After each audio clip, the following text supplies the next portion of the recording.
many people will tell you, even some of these black conservatives, some of them, they play a role for TV. You know what I'm saying? They know Right. that, redlining is real, the historical impact, and the historical impact which led to the historical barriers that black people face. I am not. I have no argument or rebuttal against that. What I'm saying is, having said that, what is the solution? Voting? Okay, whatever. Okay, that's one protest. Okay, that's good. Is that the only way? Is not learning. If a man doesn't know how to fish, what does he do? He learns to fish. If you Hmm. don't know something, you go and seek that information. Now, and even when you're seeking information, some people will say, "Well, Kenny, there's barriers in the black community, and we don't have access to internet." Really? When I see, okay, that might be true, but I see a lot of YNs posting their guns and posting them robbing places. So even if Yeah, you don't I have think access to internet, homie you in don't the got access yellow to was making 5G. a point like that a lot. Was making that point too. But real quick before you keep going, because you are cooking. Um, I go by the name of Dope Boy Diesel. You guys are just now tuning into the Doja Room. Got my boy K Mills in here with me. Man, look, we getting straight to it today because me and K Mills, we got a lot we want to speak about pertaining to, and I believe this is where this conversation started today. I got the video up. It's a Jubilee video. They had Amanda Seals on, and she was basically, exactly, she was basically giving her insights or just debating 20 black conservatives. We all know how this new style of video goes with Jubilee. And I think we're pretty much all that. I think they've been doing it for about a year now. So they went through the motions. There's a lot of good bits and conversations in here, but I really want to get to and just let you speak for the most part, K Mills, on how this conversation has been translating to other spaces. Now, me and K Mills were in a space earlier where there was some debate and back and forth on FBAs and speaking on FBAs. And like I said, the guy in the yellow right here, this guy right here, actually had quite a bit to say about you know black people who perpetuate and uplift these values in certain things when at the end of the day he's also an immigrant. You know what I'm saying? He's a first generation immigrant too. His parents are immigrants. He's an immigrant. They're all first generation immigrants. So what let's just start here. What was the disconnect that we were hearing, because they still have the space going on right now, so I can't exactly get into and rewind where we were at, but what was exactly was the disconnect I feel like the FBAs had with your message pertaining to this video or this topic? Well, the thing is, unfortunately, and like what has typically happened to me in left wing spaces, as well as other FBA spaces, they once you present something or they feel they're very sensitive. So the minute you say something that is kind of like that has the essence or hints of and conservative black conservatism or Mm-hmm. conservatism, they immediately go on the offensive. They So what the host did, which he lacked to take accountability, which is a common thing, right? He didn't take accountability. He started trolling me by playing the one clip from where Amanda Seales saying, "You're not even Black American," which listen, we could unpack that in a minute. But Mm-hmm. they didn't even know what my disconnect was. They didn't even know I wasn't able to land my plane or to even I did a very quick introduction because I've never been in that space. I want people to know what I'm about, who I'm about, instead of just Right. reading my profile and making assumptions. So they started Exactly. to they made all they did, including the shorty that was in there, Des, and and then the ODB guy made assumptions. And he's like, "Oh, if you knew that, then you wouldn't say that." No, no, no, no, no, no, no, sweetheart. No, no, no, no. Just because I know something, see, knowledge, right? In general, true intelligence, right, is Mm-hmm. taking what you know and then applying and then putting your feelings aside for a second and seeing that what you before you take a stance on it and base your identity on it, is there an oppositional argument and what is it? Okay, let me put aside my feelings, how hurt I feel by being subjugated to a minority or whatever the situation that you may be feeling from. Right. We put that down for a second, and just look on what the other side is saying if there's any veracity to it. And there is a lot of veracity to the oppositional arguments when it comes to the black solution and black resolution. Mm-hmm. And anytime you present that oppositional argument, because most black people are on a narrative, and this is how you know you're on a narrative. Because Yeah. when you, in general, when you're on a narrative, you get offended instantly offended by anyone opposing that narrative or that doctrine that you've been indoctrinated with. People Right. don't even realize you're on a doctrine. If you're talking about race, everything that you talk about with about race and all that stuff, if that's what you talk about and believe every day and it drives your behavior, then you are part of the matrix. Race is a construct. If you're really woke, you would understand that. Race is a construct that has been created to divide people and to control people. So is Yeah, religion, I in think my I think opinion. You know Amanda what I mean? Seals argued that in there as well, but I didn't exactly.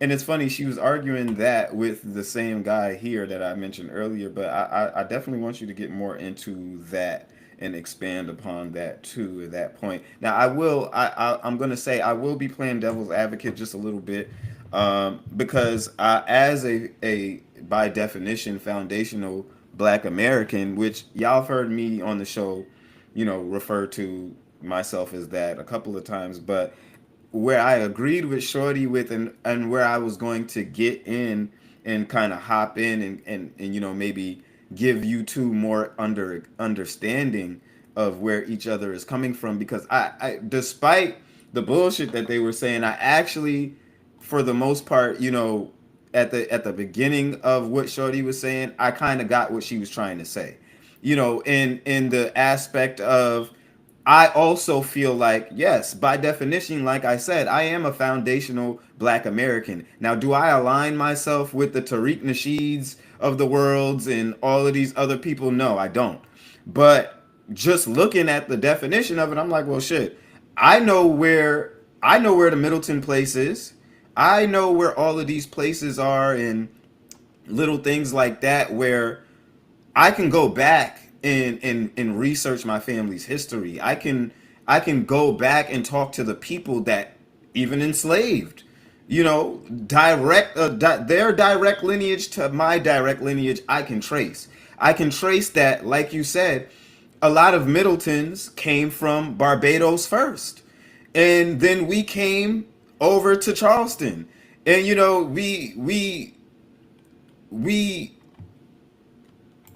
let's just make sure we still going. But we came to Charleston, and then we continued to thrive where we are. I mean, as some of the first black families to own land in South Carolina, to gain their freedom in South Carolina, I, like Shorty was saying, have very much pride in that FBA side of my lineage. So I kind of get where, when it comes down to certain people, because as a person who's also from New York uniquely, we run into people of all walks of life, of all ethnicities, of all backgrounds. And I've ran Right. into plenty of Haitians, Jamaicans, Africans who look down on us and say, well, you niggas are doing everything wrong. Y'all need to stop complaining and doing this and doing that and yada, yada, yada. And even with that argument, I get it, but you know what I'm saying? And black people, I feel like we have taken this notion of right message, wrong messenger a little bit too far, because it starts to get to the point to where it's like, well, if a person is saying facts, I get it, right message, wrong messenger, but at some point we have to stop dismissing people just because they're coming from a different walk of life. At some Or a point, different we point have of to view.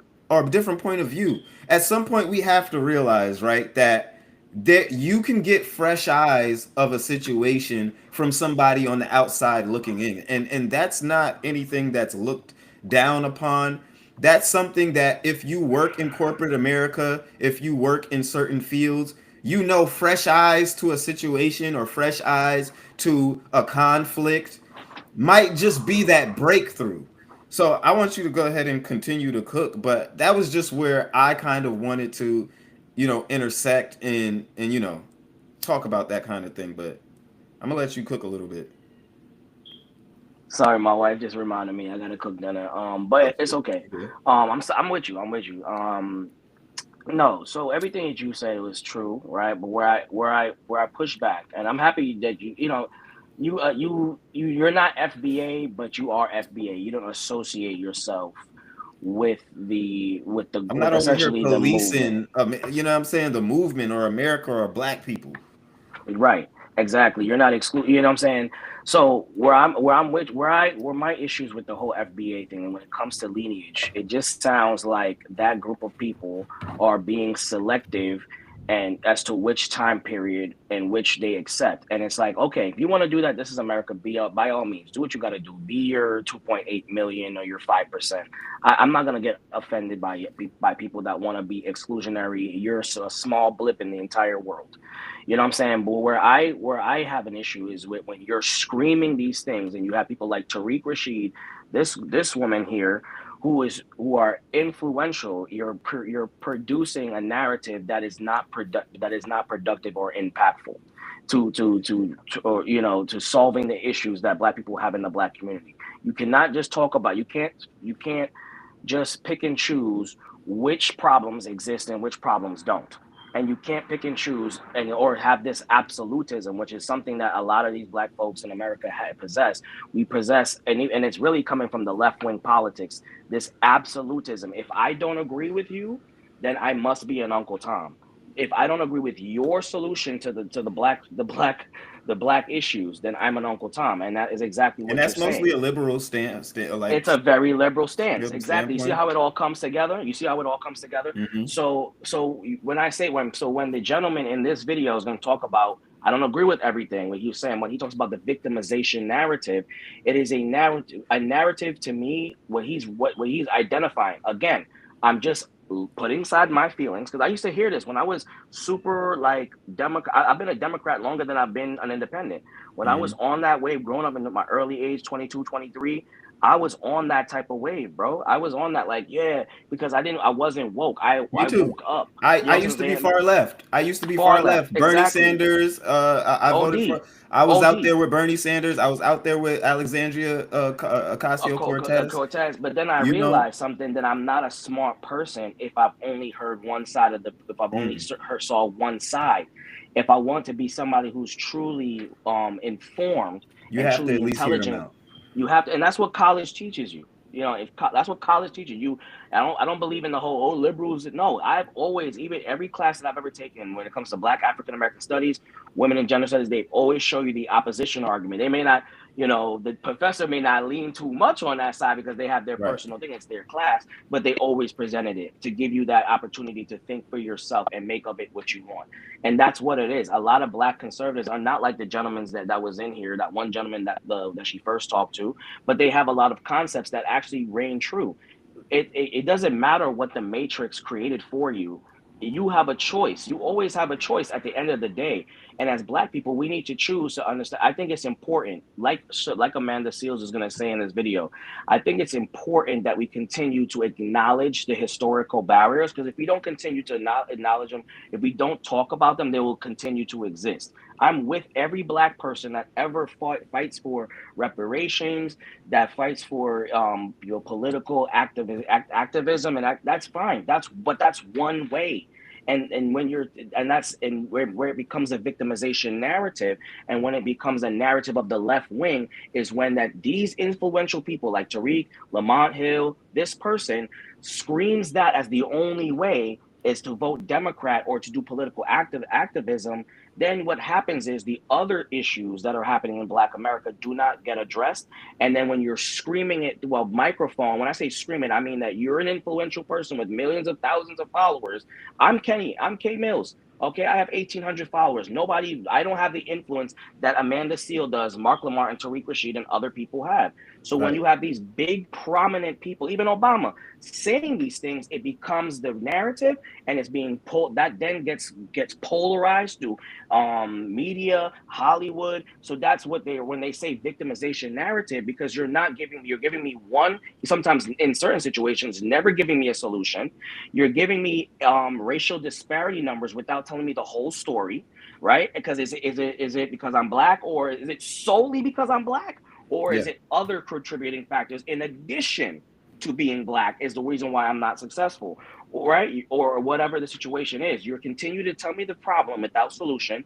You're telling me that, and sometimes the only solution that you're providing me is to vote Democrat, or to lean left, or to start a political action committee and go the political route, when there is other routes that have produced black billionaires, black billionaires, millionaires. You have black women graduating at such a high rate. How often do you hear people talking about that? Well, these figures, you don't really talk about. You'll see them on Young Turks talking their shit. Every political show talking their shit about how bad the American black people are. So just pound your fist. They pound their fist. They Yeah. pound it through the thing. And then Trump you be have going young crazy. black youth. So now you have the black youth that don't have fathers because of the historical, right? Because of the historical. Again, did I present any oppositional argument to anything that this person and people like her say, and what they were saying in the space? Because of historic history, right? We have no black fathers in the home, right? Then added to that, we have black prominent figures, public figures speaking these things. So a black youth, man, you like, man, I gotta get it how I live it out here, man. And shit rigged against us anyway. Look at all the barriers we got. I gotta go click clack. I gotta go handle my shit. I gotta go take care of it. I gotta do. This is what the black youth were saying, because Exactly. you're not having black entrepreneurs like myself, like and like Holding each yourself, other accountable. holding each other accountable. So when the other gentleman in the clip that you're gonna play, the other young gentleman talks about, and when he talks about us listening to hip hop music that praises violence.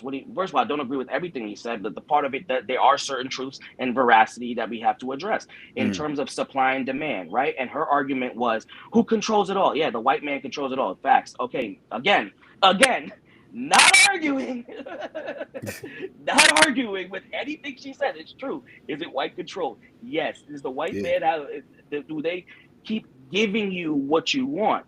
But there we go. Is it race or is it business? When this is where we need to start thinking differently. Okay. That these Yes, niggas they are might be cutthroat. right. When You it see what I'm just saying? starts, when you get to a certain level of making money, or working in a business, or and working in America teaches you that being a Hmm. manager and being Having a guy. ownership. I'll get you beat. I'll Exactly. raise you this. Having ownership in Mm, America, owning shit, mm, stocks, bonds, real estate. I'm gonna tell you, and having a stake, what is called a stake in mm-hmm. society, you start to learn that stuff. So let's talk about some shit. Well, why black people generate $1.5 trillion a year, but we own less than 5%. So you Exactly. have 38,000, 48 million people, a good majority of them, the overwhelming majority of 48 million people, out of that, 15% of that don't know how to balance a checkbook, or know or feel comfortable with owning, investing, or even no, fuck investing, savings in terms of financial literacy. Even Let's add saving. Yeah. more statistics. Yeah, let's add more statistics to that.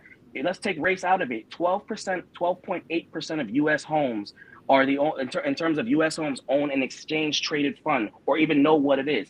Now let's add race into it, because we know we're the minority. Let's knock that down for black people between 5 and 8%. And you want to sit here and tell me to go vote for the same system that you're at to uphold? Because when you vote, you're voting to uphold the system. You're not voting Mm. to change the system on a large, impactful level, right? You're voting to uphold the system, the same system that you're telling me redlined your homes, the same system that did all that's currently oppressing you, because you can't make it as a black person, because you can't. When I said sign up, what's stopping a black person from signing up to Robinhood and opening up an account and opening up an IRA, a Roth IRA that matches 3%? They couldn't say anything. They got triggered and by their Yeah. emotions. You see what I'm saying? That's when they Yeah. started jumping They're me. they're gonna get triggered and they're gonna and get upset. and then they brought up some bullshit about, immigration and all this stuff. It's always an excuse but never a solution. It's always an Yeah. excuse and no accountability. But when we talk about it, oh, here comes Uncle Tom and Uncle Mr. Coon Man. It's like, Yeah. no, I'm not a coon. I'm Exactly. just calling a spade a spade. I'm calling you out on your bullshit. Yeah. That's You what it and, is. and You want to and call that's out the just white man in the your government, I'm calling you out. You that's don't want to that's be just called your out. stance on this particular issue. On another issue, you might be pro black, pro this, and you know what I'm saying? And for people to judge you and already label you off of one stance you have on one subject is not really always fair. And I think that's what we gotta realize when it comes to this online shit. Like when Yeah. you start working in corporate America, and like I said, like you said, when you have ownership, when it depends on you to make this shit run, to keep the doors open, to keep the money flowing. A lot of this shit stops mattering and y'all niggas don't realize it. A lot of this race shit, you're not thinking about race when your business staying afloat depends on you keeping your home, your house, feeding your kids. All of that shit Or stops making sure that mattering. the board members get a certain percentage per quarter. Exactly. Or making You sure think you they care hit about your black bonus. people?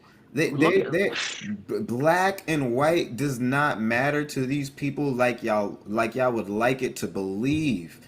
When you're working, and like I said, on a managerial level, just watching how our people come in and work, my nigga. I'm telling you, I done hired and fired hundreds of you at this point. Hundreds of you at this point. I done seen it all. You niggas, a lot of niggas come in to the fucking job and you niggas really don't give a fuck about the message that you're sending forth, about keeping your job, about working hard. Sometimes it's not even about, oh my God, I'm working, I gotta work for what? Because so many of y'all come in and y'all have this mentality of we owe you something just because you work here or some shit like that. You're owed this, my nigga, or you're not supposed to go above and beyond. The stigma of you can't go above and beyond in your work, and so you're this person who's problematic in the workplace. Or you're a distraction, or you're not doing your task or the shit you were paid you're paid to do. You don't show up to the work. You don't show up on time. Whatever the case may be, a lot of you niggas can't just sit there and say, you know what, that's on me. That's on me. I came late. Fuck it. That's on me. I wasn't doing what I'm supposed to be doing.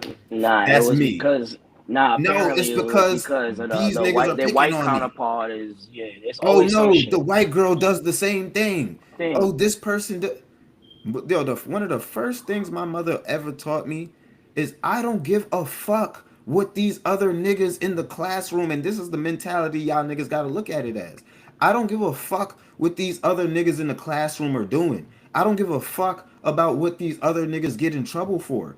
Cause at the end of the day, the only thing I'm affected by is when you fuck up. The only thing your family is going to be affected by is when you get fired and you can't put money on the table, nigga. All of this other shit does not matter. And Exactly. so many people hop over the accountability aspect of all of this shit when it comes down to situations like that because they constantly want to blame somebody else for their own shortcomings or miscomings or fuck ups. Yep. So what just to build off of Yeah. what you're saying is exactly what the other gentleman but prior to the younger dude that was from Uganda, the Hmm. older gentleman, what he was referring to, that's the victimization narrative. It's like Right. you are as a person, when you say there's a lot of Christian black people and they say God is the author of my life, right? I Hmm. push back. I'm not a Christian, I'm not really I push back. I will add to that is that with God is the author of your life, right? He's the pen. He what he writes down for you is permanent, right? But what he gives us, but he gives us free will, which is a pencil with an eraser, right? He could be he gives us a trial and error situation. You have a choice. Hmm. Yes, between redlining and all the things. Again, I'm gonna keep reiterating because there's people that's watching me right now. I'm gonna keep reiterating the same thing. I'm gonna do it throughout this whole time I'm here. Right. Again, I acknowledge and I am not refuting the racial disparities, the redlining. It's all true, bro. Tulsa, Oklahoma, the green, all of that. It's all true. I'm saying, having said that, in 2025, what is holding back a black 18-year-old is them succumbing to the matrix that has been made for them.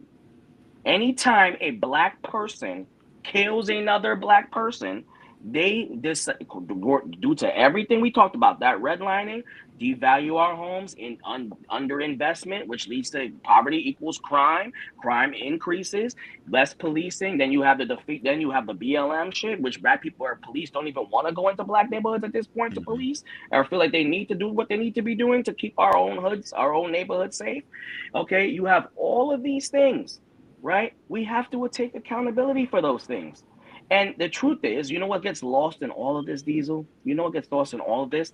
They are actually movements across America, across the Black America, that are actually working hard to prevent Black on Black crime, to lower the death count. You have community parishioners, people, even Black full Black scholarships for Black people. These are the things that these people do not talk about.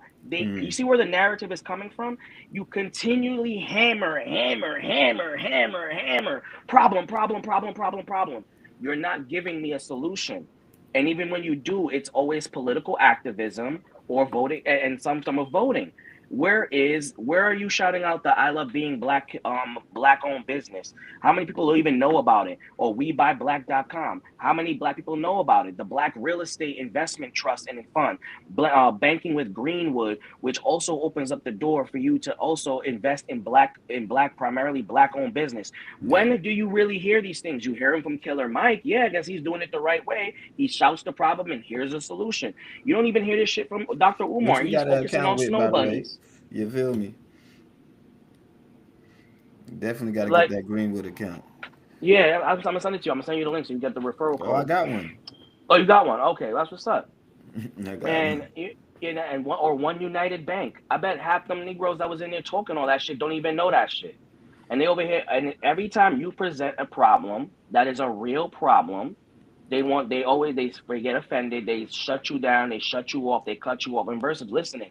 And that's also part of the symptoms of being on the narrative. Because when your subconscious is so indoctrinated on one thing, and you also spawned your entire emotional intelligence or a good amount of that emotional intelligence on that, then naturally the subconscious, like the movie Inception, I know it's fake, but it has some truth to it.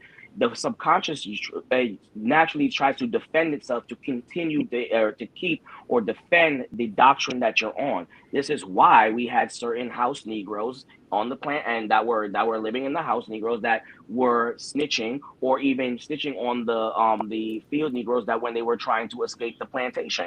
You even had some field house Negroes that because they were still on the narrative. They believed in what the master was saying. They believed in Yeah. what the matrix that they gave was fine. We need to understand what these people like what they need to do, including and this is what I do and you do, and what these people like Amanda Steele need to focus on. Keep your message, but also with the same energy that you're putting that message in, sneak the solutions. Hey, this is what's happening. This is what we're gonna do, y'all. Black And people, be come at the together, huddle up, forefront. let's go, and And be at be the at the forefront, forefront. and Because let as that, loud as your yeah, voice is, and as hard as some of you niggas go on some of these stance, we should also see you at the forefront of change. We should see you putting down the dollars. We should see you saying, "Oh, I'm making the sacrifices to put my reputation and whatever on the line." To the most I've seen Amanda Seals do is make movies and TV shows and write books, make money exact same basically. thing with Mark Lamont Hill is the same thing. It's the same thing, and they don't do anything that is impactful enough to move forward. It's always the same thing. And again, the guy's gonna bring it up. She was talking about he talked about rap music, right? That's the one that I saw that I commented, I quote tweeted. He talks about how rap music has. I mean, that's bringing me back to my other point. Is it racism, right? Or is it supply and demand economics? If if the white people that run the music industry, right, and this is going back to her thing, because she said, well, what if they control everything that we listen to? What if you had a job and they force you to they told you this is what you're gonna do and this is what you eat and this is first Then of they would all just that give you all white people. They exactly, all but the bro, on best a people would logic be level, white. but this is what happens with these people, with people like her, right? And I say these people like her. And when I say that, I think you know who I'm referring to. I'm not referring to black people. I'm referring Yeah. to people like these pseudo intellectuals that pose as true intellectuals and giving you a true intellectual will give you the information, all of it, and provide also context, which is a lot of what they don't do. Okay. She was like, oh, what if they force you to do this? They force you to do that. First of all, if ignoring context, again, if I go to a job in a corporation that's paying me and they told me that this is what the listing of their jobs and responsibility is, unless they don't care about worker rights, OSHA rights, labor laws, yeah, they can try and force me because that's just called slavery, what she's referring to. No, what the gentleman, she was like, what the gentleman was referring to is our choice as Black people to put our where we put our dollars as far as consumers in the capitalist economy or a mixed economy that America is. We are if we stop and boycott it, right? If we actually, as let's say, out of 48 million people, 20% of that, let's say 30 million Black people, we just stopped. We deleted Apple Music, Spotify, and all of that, and we Mm-hmm. deleted all hip hop, right? And right, first of all, if we did that, these companies would start reaching out to Black people and say, we lost all these Black listeners, what's going on, why aren't you not listening? And then we would say, we don't want to support violent music or drill rap or anything that reinforces negative stereotypes of Black people, degrades Black women, etc. All these Mark Lamont Hill and these motherfuckers, right, that they come out and talk about that, they love it, they love this and Drake, they love being on the Joe Biden podcast, they love doing all these things. You don't see them doing that. You don't see them pushing that solution, right? Because they don't push solutions. Stick with me. But not So only that, before you continue, but not yeah, only that, I feel like so many of these niggas are not. When people do provide solutions, when it's time for these niggas who are in spaces talking like that, they're not there to support. These niggas still be like, well, I'm gonna do what I want to do. Well, I'm still gonna watch exactly. that shit. Well, I'm Right, still gonna. right. Niggas Tyler don't Perry. sit. They be Niggas lining don't up for the Tyler move Perry with shit. unification in unification. Right.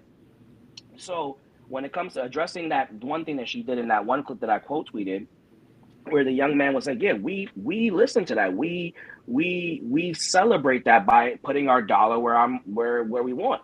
So it's not racism. Maybe partially it is. Maybe the head of Interscope Records and Lucian Grainge is a racist person and doesn't like Black people. I would say That it's might not be two always things could be racism. true. I would say Right, it's not always racism because there are right. racist people. I'm not here to say there isn't no racism going on in the Me too, world bro. anymore, Me but too. everything is not because the guy is white and because you're upset and he has to be racist. It's like, come on. Right. Because Sometimes he's we got to racist take and your accountability. life sucks, it has to be the reason. It has to be the white man's problem. If I came to work late 4 times in a month and the white man, what my white counterpart did, and I didn't get fired, I got fired and he didn't. It's not, I didn't get fired because I came to work late. I got fired because he's cool with the white boss and they all against me. And Exactly. that is the It's narrative. on That that is the level narrative. It that always these has to be niggas somebody else. ignore all of this, and I that's what I'm saying, How about and you we just don't come obviously to have work both late? seen it. I mean, we've all, even if you're not a person in power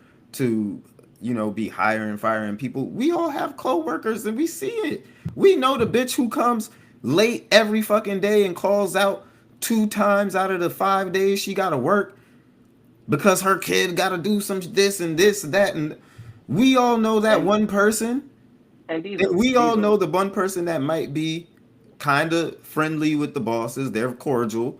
If they are going to, have a situation, they're going to properly call out or properly say, "Hey, I got this going on" or whatever. They're not going to call the last 5 minutes before their shift and be like, "Oh shit, right. I can't come." You know what I'm saying? And it'll be those motherfuckers who will be like, "Oh, everything's fucking racist. Everything's Right, racist." exactly. Like, I've seen so many Black folks. I'm like, bro, it's not because you just now. Having said that, Diesel, mm, because I'm a coon. They're gonna say I'm a coon. We cooning, right? Okay. Having said that, when you have people like that, it actually overshadows real racism. Now, tell me what the real racism would be in the workplace. Let's use the same scenario: a white person and a Black person, same position. One is outpaced and outworked. You never came late. You've always done everything the right way. You've made sales. You've increased the company earnings and everything. But then your white counterpart, who is less than, that doesn't do anything, that is your equal counterpart, gets a job. Then we can have a conversation. That is true institutional racism. That is true discriminatory practices, right? That stuff. right. But when you are shout, when the people who are using the opposite, the former example, will come late every day and blame everything that they do, every situation on Black people, it lessens the power and the voices and overshadows The real institutional racism that happened in the real example that I used.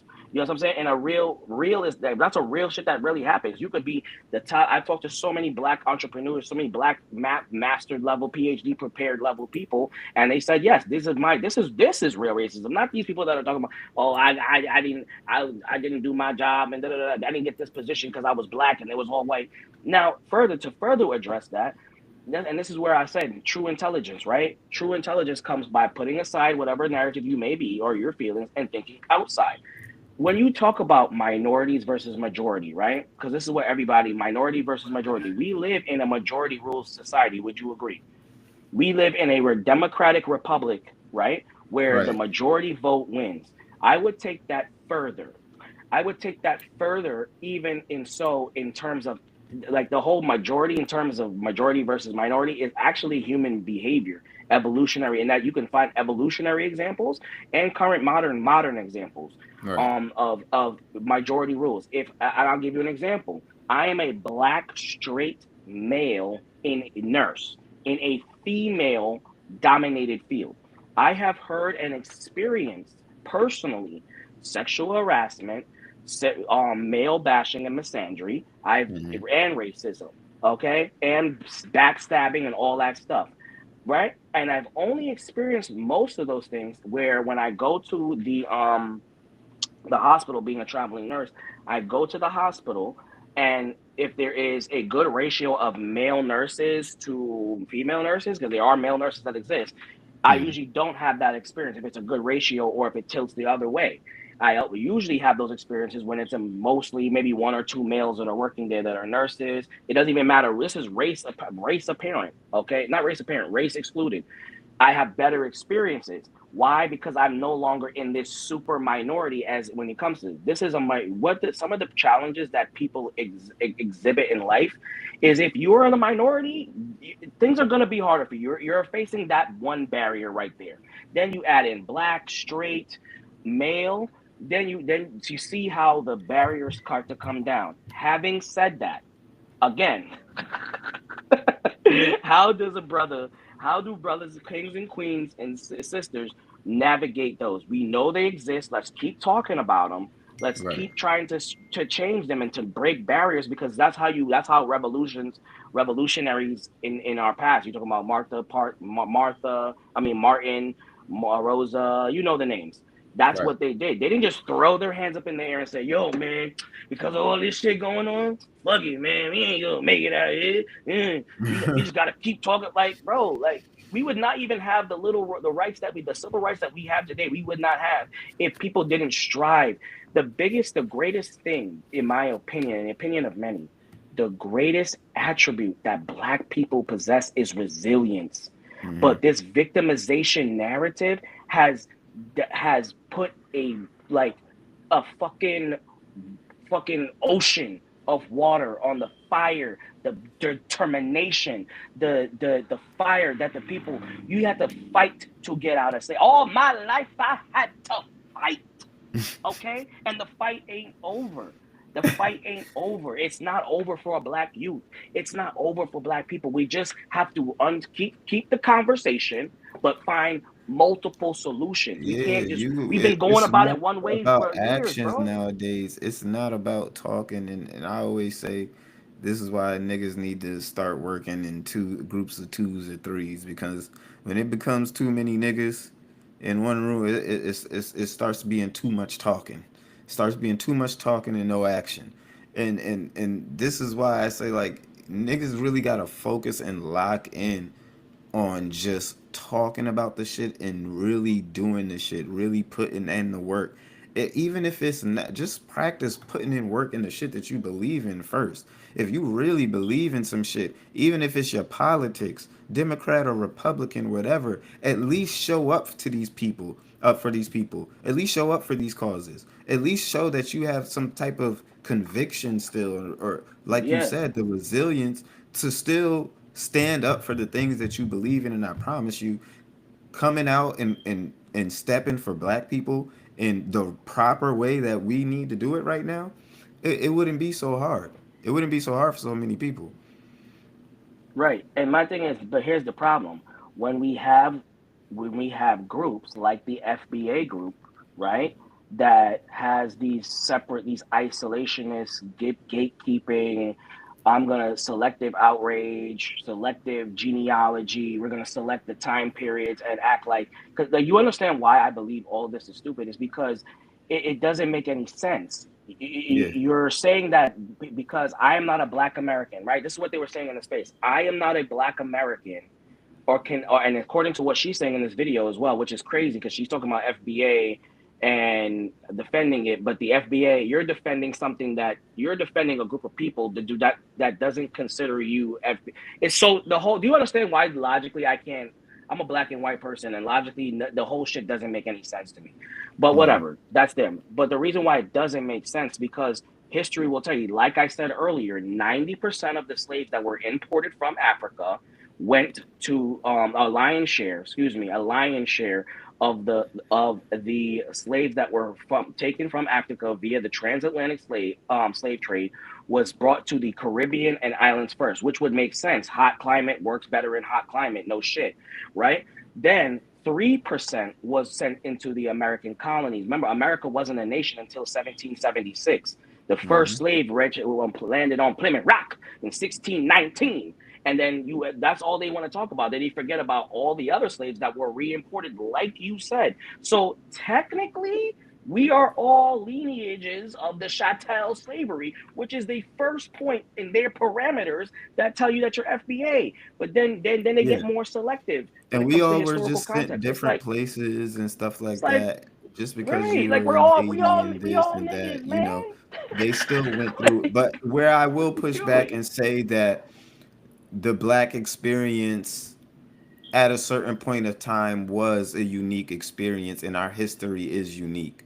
Um, just as well as anybody outside of the, FBA, mold But here's or the thing: when you're parameters talking would about agree that lineage, their history is rich and different from ours.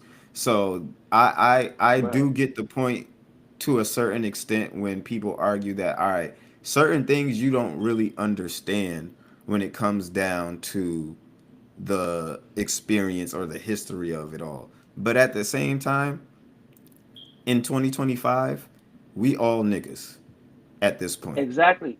But my thing We is, all here's why I push niggas. back a That's it. little bit. Here's why I push back a little bit because you're talking about lineage, right? So they're obsessed with where you grew up and how you grew up and where your parents grew up. They don't care about the fact that I grew up in Brooklyn, New York. I grew up in Brooklyn, New York. I've been an American, a Black American for 33 years. My experience is the same experience as if I be as my just because of where my parents grew up and how they came here and had their hardships does not define my blackness. Maybe it does a little bit because I still respect my heritage and my culture, but having said that, that doesn't take away my Black Americanness. I'm an American. Well, why are you being like, why are you stripping me of me being an American and then stripping me of my blackness because of where my parents were born? That makes no sense. When you look at the historical context of lineage, we're all from the same fucking place. It doesn't make any sense. It does. There's no logic to it. Logic is not applied. That's therefore, it's what FBA is, and I'm going to be level with them. It's just a cultural identity that they possess, but it is not supported by historical context and facts. But they parade as if it is, and it's not. It's not a fact. And the facts is that we're all from freaking Africa, and that we were all descendants, more than likely descendants of slaves that fell into chattel slavery, because chattel slavery was not easier for the Black Caribbean slave. It was not any easier or worse. And then in terms of me being a descendant of these people, my experience and you being a descendant as well is not your experience. America, were you not you grew up in New York City? I got stopped and frisked, didn't you?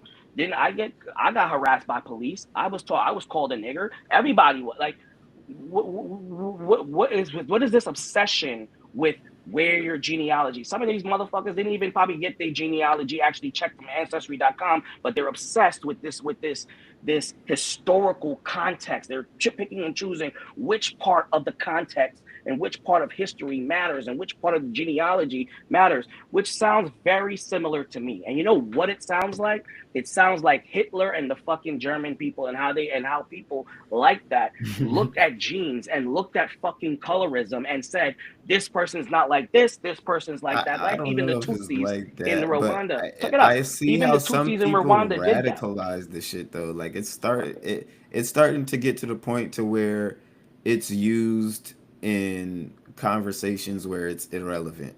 You know what I'm saying? And when we start using that as some type of defense mechanism or disqualifier, it starts to become like, all right, what are we doing here? Like, you know what I'm saying? When it comes down to certain topics, like I do feel like it because I work around a lot of Jamaicans, and I always have, or Haitians you can say, and I am part Haitian. I got Haitian family, but you can tell even when it comes down to the older ones of it's like, why do you do that, or why do y'all like that, or why do you, you know what I'm saying? There is some type of disconnect. So like So I don't I could feel speak to like that. no, no problem. But I do feel like it's some type of disconnect to where when it comes down to certain topics, certain cultural, stances or how we look at certain things, it may not always connect with, I'd say, like I said, the older crowd, really. But all of Mm-hmm. that shit is starting to, unless you're a person who is like a first generation immigrant, you just come into America. By this time, your kids, your grandkids, whoever, they're well, acclimated to this American lifestyle. You know what I mean? So that's where I don't feel like it really applies anymore. But I do still feel like there's some people who are like, oh well, yeah, oh my shit is better. Everything's better from there. I'm from the motherland. Haiti, Jamaica is Right, so beautiful, and I'm just telling you, like it would, yeah, this would never go. And it's like, well, shit, nigga, why you ain't there? The fuck, nigga, you over here right, talking all this shit, but exactly. it talk like, Well, and it's some people come off to seem like they, and when they speak, or if you speak to like a Jamaican or a Haitian, they can come off condescending or have that, tone of disgust in their voice when you tell them about certain customs, or maybe certain southern customs or northerner customs you might have, and they might be off put by it and be like, oh hell no, like but you know what I'm saying, like, so so in I little can speak spaces to like that. that there'd be those disconnects, but I don't feel like it's all the way to this level of where we have to completely separate and mark our, mark the line in the sand to say we're this and you're that and we're completely different, and it's like, all right, it's not that deep. You know what I'm saying? It's not that deep. Right, but my thing is, and I'm gonna show grace because I'm an intelligent person. I always give both sides. I see their side of the argument. Their argument is like, and it's a common argument between black, when we talk about black and African or black and Caribbeans, and it's actually been depicted in Black Panther One, right? So we have this issue where it's like, and I feel them. I feel my brothers and sisters when they say that. It's like, okay, you come here from another country and you're turning your nose up at us and all that stuff for whatever reason. But you're coming here. You don't know our situation. You don't experience what we're experiencing, but you're turning up your nose. Now, to every story, there's two sides. One side of it, and I've taught, and I, because I go everywhere and I talk to everybody. I don't just say fuck the white man, fuck this person, fuck that person. I don't talk to this person, kick Right. this person out my space, do it. No, I talk to everybody because when we're not talking and we're divided, when we're not having communication. This is It's what the echo these chamber. constructs do. This is what these constructs do. They're divisive, and what gatekeeping and even FBA, this emergence of FBA is divisive. It's gatekeeping. Like they wouldn't even let me speak to even provide them. They were chronically interrupting me, chronically cutting me off, trolling me. They didn't even want to hear what I have to say. You don't have to agree, but can you at least hear it and be patient, be quiet, listen, take notes, and respond? You didn't do that, and then they started throwing shit on my jacket that I didn't even deserve. You don't even know me. You don't even know what Mhm. I've done. I probably have a better resume with helping black people than you. I digress. Mhm. So where this comes from is like this thing. But there's other sides. The other side of it is that black people in America think that we are the only people in the entire universe, sometimes, not all black people, that have it the hardest. No, we actually don't have it the hardest. You know how hard it is to come as being an immigrant from another country and coming into America to make and then make it. And then this is why another reason why, and I'm gonna make a full point circle, is that you see all these immigrants like Asian, Chinese, and they all coming here. It's not because of their race or anything like that. It's because they come with certain cultures and values of that are foundational in their countries, and they come here and they don't lose those foundational things. They all have a culture that says these is what the Asian cultures are, and we're gonna come to the land of the free. We're gonna bring our cultures, and that's what's how cultural diffusion and all that.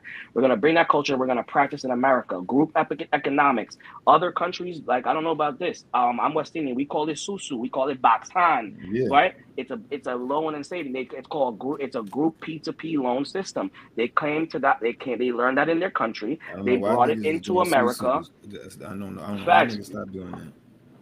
Let me tell you, we're gonna get there. They bring it into America, and that's how they're able to buy shit cash. So the Chinese do it, the Filipinos do it, because again, Kenny K Mills talk to everybody. Okay, and I've learned when you actually talk to people, you can learn. The ideas get exchanged, cultural diffusion. I digress. So they come here with their shit. They realize you have to look at America is a first world country. You have to understand that context. See, I'm providing context in my education. See, America is a first world country. A lot of these countries in the Caribbean, not all of them, but plenty of them, like Haiti, are technically third world nations.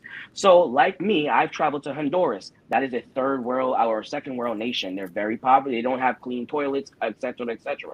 When Hmm. somebody, an immigrant from Honduras, or when you go, or if you go to another third world country, whether it be Colombia, anywhere that's a third world country where their inflation and all this stuff is bad, right?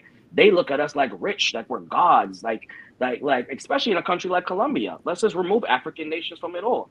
Country like Colombia, when $1 is 45 cents over there, you go over there with $1, they bowing to you and saying thank you and being mad, like we're like happy, thinking you're rich. It's the different viewpoint. So when they come to America, right? The land of milk and honey. Because America, we always be popping our shit in terms of the diplomacy. We tell everybody, come, yeah, freedom, Constitution, yeah, Bill of Rights. Cause we Come to us, used to. fuck with us. And when people come here and niggas be like, yo, why are these people here?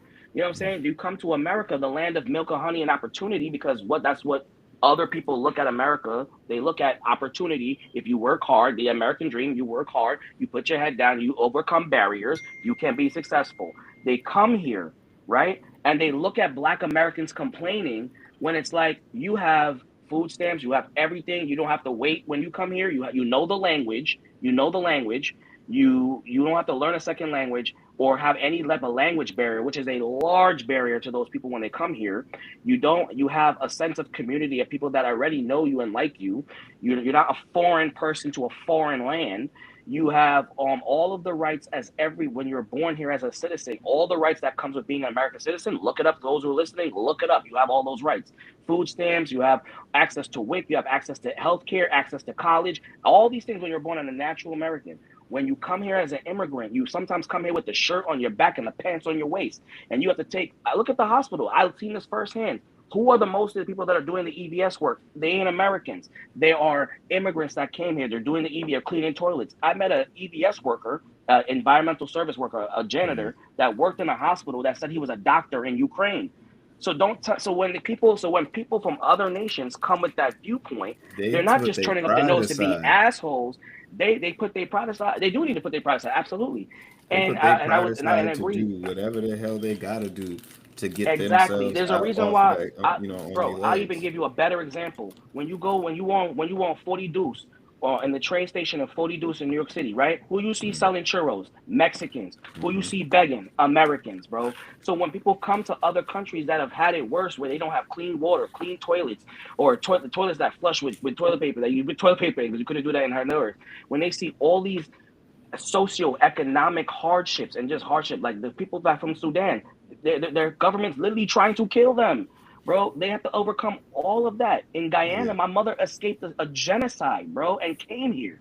And you hear black Americans talking about everything that happened to me is a black man and a white man is doing this to me when you have access to many things because you have people like her and Mark Lamont Hill that are telling you the only way to survive in a black America is to vote Democrat, politically activate yourself, and that's it. No, don't worry about learning no financial literacy, like that guy Re-Up said to me. Don't worry. Oh, that don't tell me about no none of that Robin Hood shit, bro. Because of mass immigration, which led to in competition of more competition against black people getting black jobs. Welcome to a capitalistic society. Yeah, Capitalism and if is one more of the people, pillars that's of why I capitalism is say, competition. we need to have as much conversations that in here as we have hip hop, because there's a disconnect with people understanding how politics and how the real world works in relations with their Thank you. everyday lives. And Thank they you. overlook the importance of these things. Even if you don't necessarily vote for president or whatever, I just ask that niggas pay attention and understand what's going on. Understand the funding that's going to your kid's school. So when when the principal suspends his little badass and says he need to stay home with you, you're not over here calling everybody racist and this and that, and you understand how certain systems and things work to where you can either put yourself in a better position or you can just be delusional. You can just continue to be delusional, because I feel like a lot of people, they are going to get the information and they just like being delusional. They like having somebody else to blame. They like, everything going wrong with their lives being somebody else, or ultimately the white man. So, and I And just is feel this like that shit is so, like, it's so burnt out. it's burnt out, it's overused, and anytime I or anybody like you present any oppositional solution, because I'm not going to say argument, because I, again, check me if I'm wrong, bro. You my bro. You know you can check me anytime. Have I, this whole conversation, we've been live for almost 50 minutes. In this entire conversation, did I ever argue against any institutional racism, any of the problems or any of the facts that was presented in that space, as well as many other spaces and many other conversations that we have? Have I, did I present any oppositional statistics, any oppositional argument at all? Did I not No, acknowledge all the you things? simply wanted Thank you. to skip through the complaining and adds and say, okay, what are we doing? Like, these are the things that we can do and we're not doing, that we should be doing, to provide a difference in what we're seeing. And a lot of people, when they hear that, it's like, oh my God, why are you saying that? Well, what's your option? What are you going to provide? What's your pushback? Besides just saying, oh no, we can't do that, or we're in this position because, or you can't look at us like this because we have the right to be in this, oh woe is me, for hundreds of years. It makes no sense. And it just shits on people like myself. Like I just feel, and you know, I had a black person tell me, bro, and it's actually broke my heart when I had an argument just like that. But they was more like they actually let me get my point off and didn't interrupt me and was actually civil. But when it broke my heart when they, because that's how I know I want to debate, when you are reaching for stuff that make no sense, and that's exactly. I think she actually lost that debate against that young man when it comes to that whole analogy she used about working and the music.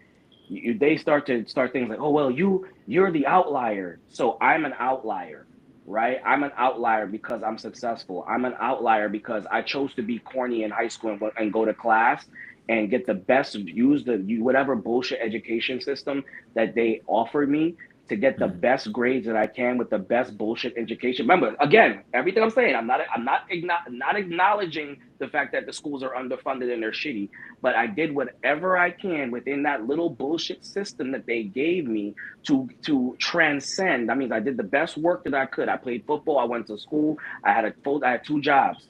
Okay, I hustled. I didn't hustle in the street. I didn't sell drugs. Okay, I didn't go with the real YN. I was a YN, but I was a YN hustling in the legal shit. I made those choices. I understood the assignment. My mother had the black conversation, and that's what the black conversation is.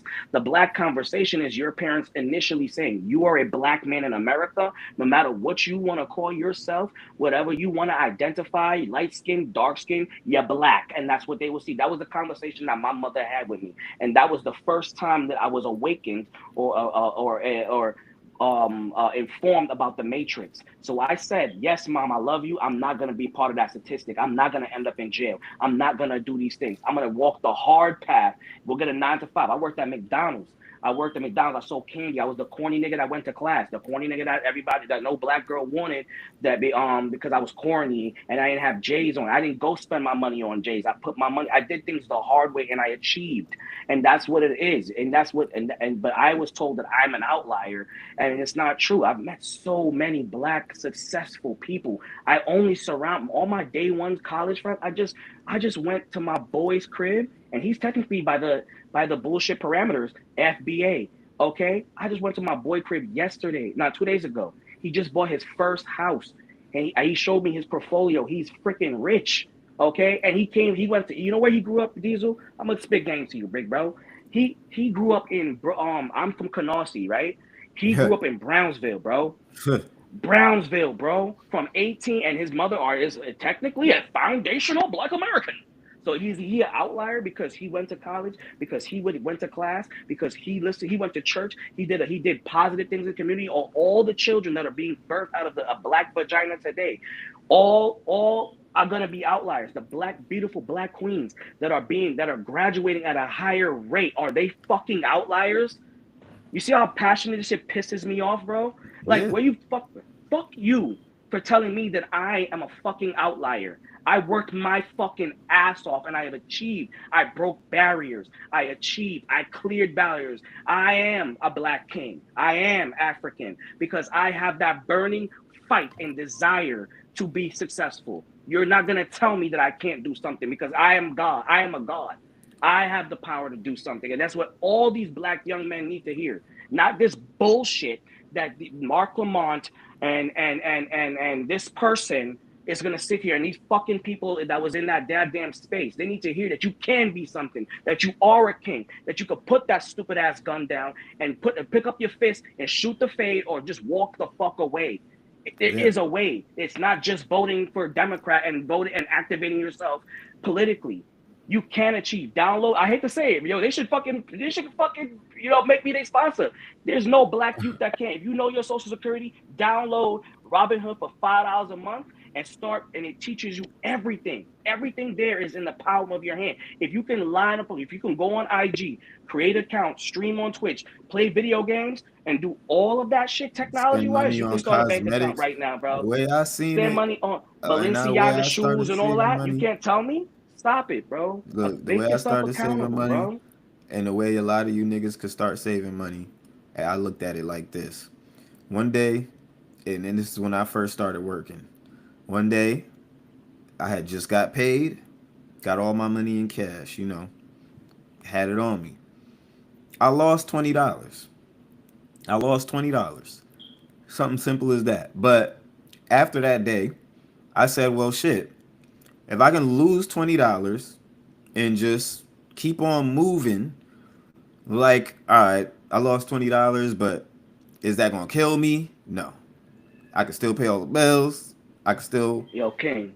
So I started taking that $20 and saving it every fucking time I got paid.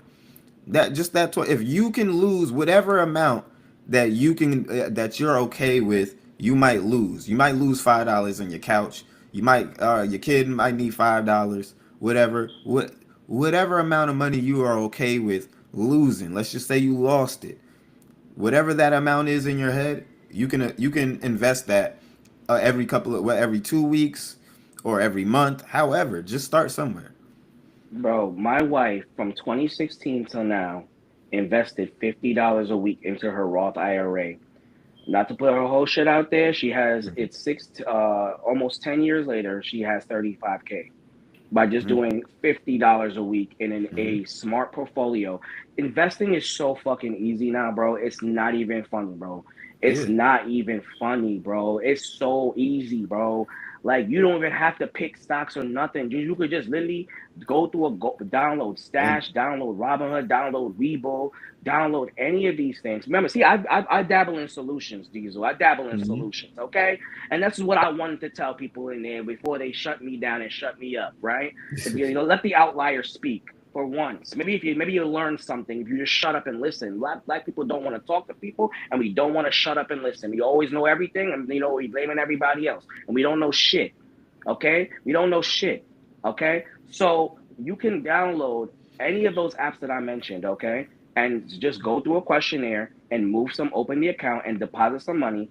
And then you go through the questionnaire, and then an AI or a robot or even the investment firm could invest on the basis of that questionnaire. What is that questionnaire? That questionnaire is saying, do you want low risk? What they're asking you basically in interviewing you to see what type of investment do you want? Do you want short-term gains, long-term gains, something for your children, etc., etc.?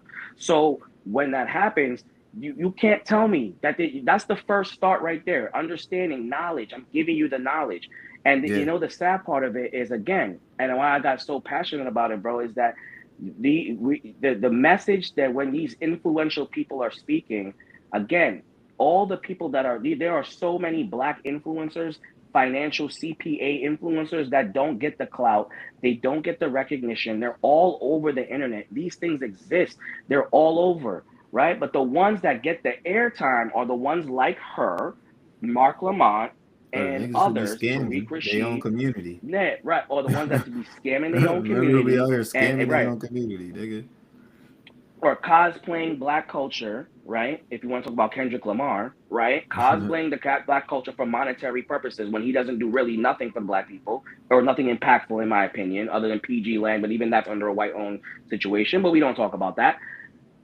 I digress. You look at these things, bro, and why I'm upset is like, dude, like imagine somebody saying you went to college, or even fuck college, you came up from nothing, you fought through all the barriers, all the bullshit that everyone be talking about, and you made something of yourself. And then some group of black people saying that never achieved what you achieved, or don't even know the knowledge or possess the knowledge that you have, right? Are telling that you're just lucky because you married a white woman, or you're just lucky. No, it's not luck. It's fucking hard work.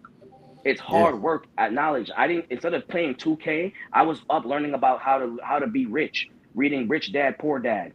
I made a choice. I had an Xbox. I could have played 2K my whole life. Nothing against niggas that play that shit.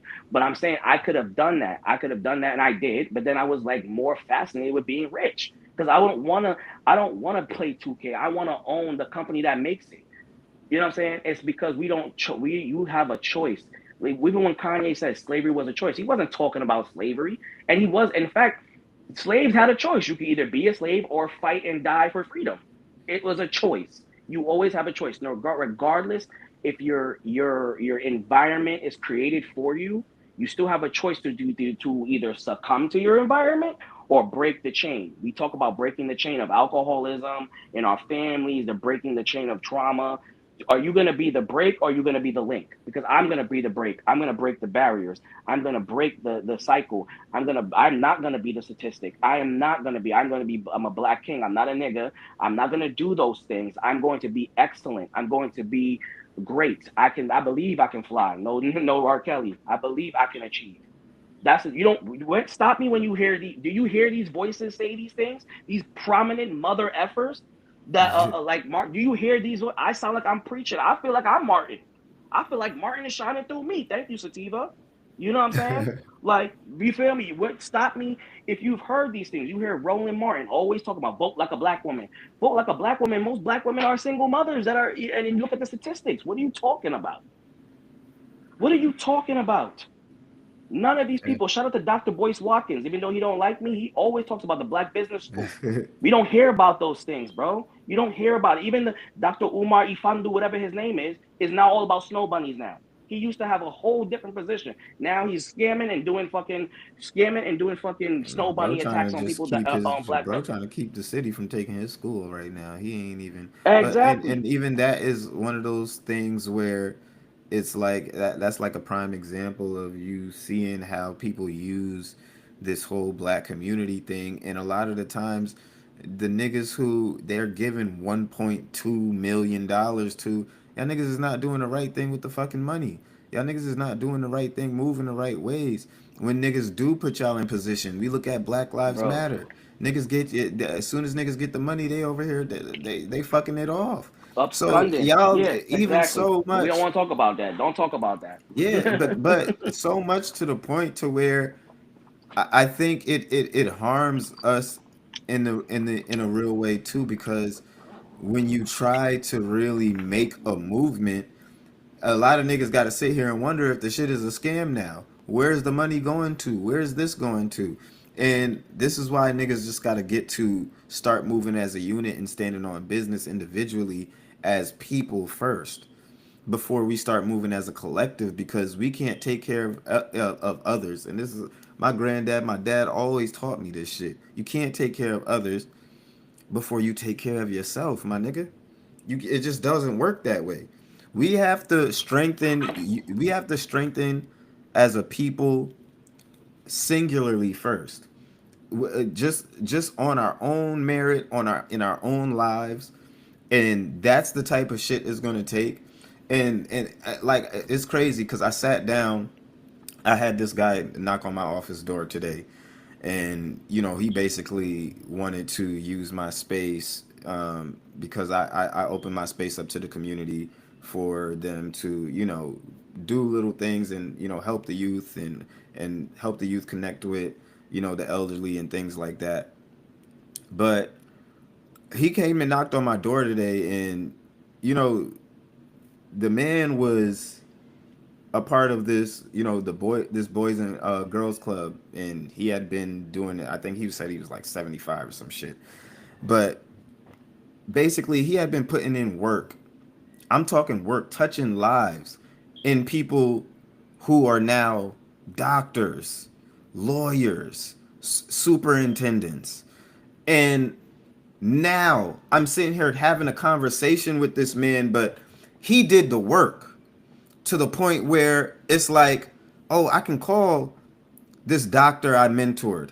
I can call this person I mentored. I can help my communities because I've helped them. I've poured out to them. And me and him, we sat there and built for like a good hour. Me just speaking on my plans and helping him out and what he wanted to do, and him vice versa doing some things that I would like to be involved in and start doing on my own. And it's just that is the epitome, and what we're talking about personified. You don't need all this money. You don't need the funding. Oh, we got to make a big movement and this, that, the third. We're talking about a man who, like I said, I just sat down with this man and let him talk, and the nigga kept saying, "Well, damn, I keep on talking, and I probably should." And I'm like, "Nigga, nah, build, good talk," because this is what it looks like when we strengthen ourselves individually first, and you touch people, you touch the youth, and you teach them and lead them from this different shit that they're seeing out here. That's none of the shit that we were raised on. It's starting. We're the our youth and our people are starting to stray further and further away from the plot. And this is why we're so disconnected in the things that we like and we want and so many other things. It's because we're not strengthening ourselves first. Like I said, this man spent his life, the greater part of 50 years or 60 years, working with people, helping people out, being a director of boys club, boys and girls clubs, this kind of club, that kind of, and doing all of these things that it's not about money. It wasn't about being the richest nigga at the end of all of it. It was about I really fuck with my community. I really fuck with my people. And so I'm gonna go out there every day. And instead of talking about this shit, instead of complaining about this shit, I'm about to spend my life being about this shit. I'm gonna spend my life teaching the youth real tradition, real values, real morals, and in a lot of instances, that shit is paid off. And now he has an army of little niggas, most likely older than you and I, but he has an army of these young men who, instead of being Bloods, instead of being Crips, they were in the Boys and Girls Club. And now they're doctors and lawyers. And now they're in this web and network of people who can call on each other. And if we need things done and if we need to mobilize, we are now sitting in positions of power. We've strengthened ourselves individually to where now we can come together on certain projects and make shit happen like that. We don't have to sit here and wait to see who's doing this, who's gonna get this, well, who's gonna do that. Well, we gotta get somebody who does that. No, we all do this shit. We all strengthened ourselves. We all followed our dreams. We all was about what we said we wanted to be about. So now we can come together, even if it is the rapper. If you was really about what you needed to be about and you might have strayed and went to a different way, or but we can use you. We can come DJ. You a DJ now, come DJ. We need to do this. Oh, you a doctor now? I bet. We need to put these dollars, put this message out here. This is how these things work. It doesn't work with Bro, people you just coming cooking? together and being like, "Oh, well, let's You come up with some cook? ideas." It don't work like that. But so can I just I just wanna I don't mean to interrupt. I just you made a very good point that actually fortifies my points. Right. When you say, "Yo, you're a doctor, come help us be a doctor," right? That's when you have unity, right? And you have we all see the problem is we take understanding the assignment as we all have to be on the exact same page all the time, no matter what, no delineation. And it's like, no, there's multiple ways. In this, the assignment is black excellence, black freedom, black progression. At least that's what I think the assignment is. And there's multiple ways of achieving that, not just one way.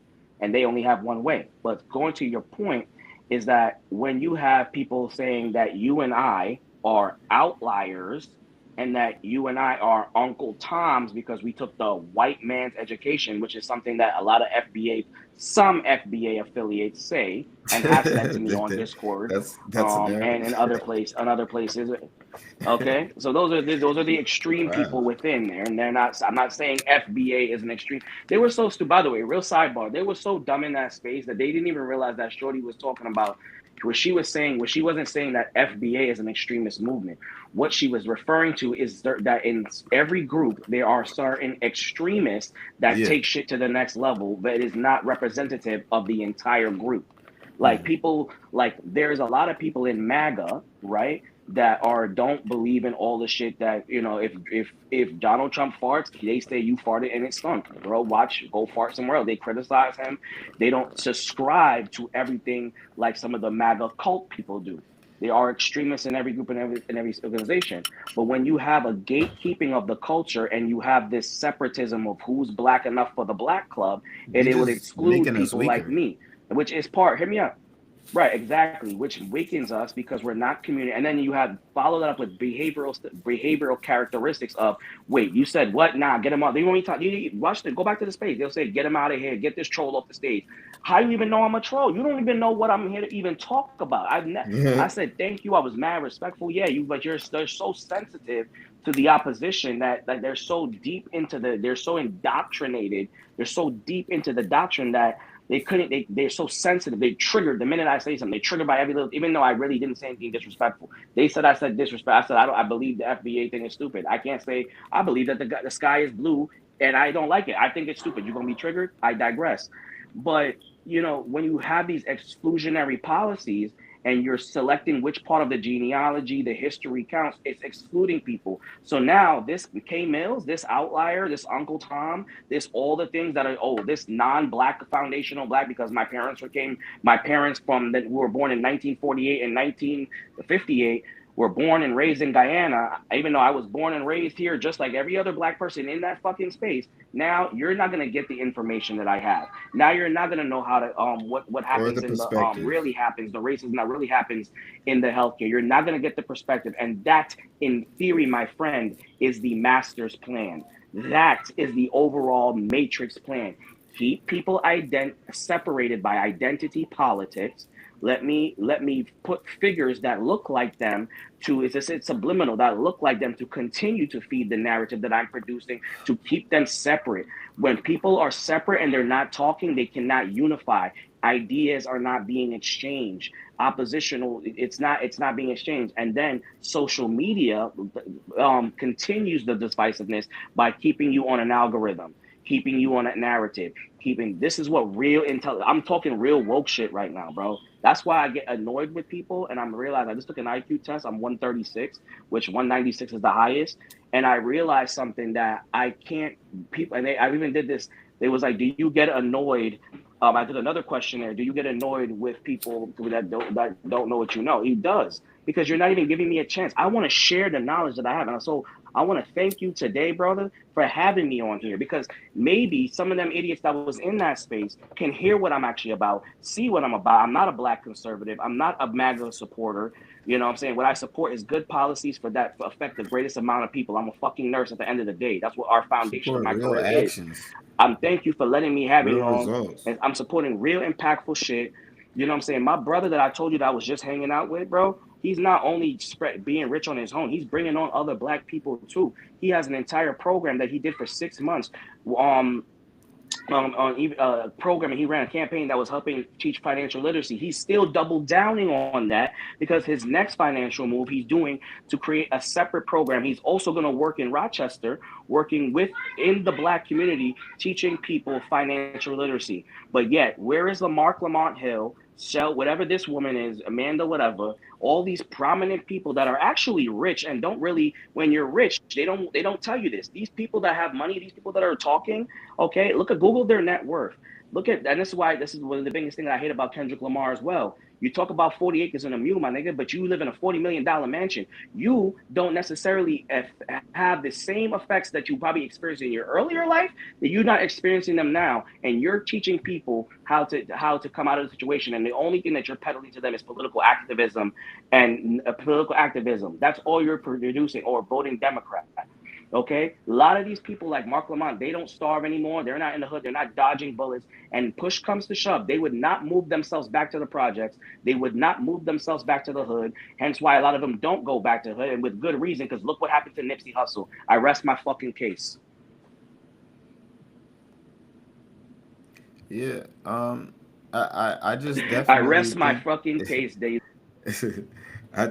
I think a lot of these niggas is not really gonna get it until it comes to, ahead of, we need all of these people you're trying to exclude out of this. And I think it's when the movement becomes that, it starts to become something to our detriment, because it's only going to be used to divide it. We're already a minority of minorities. Like, you know what I'm saying?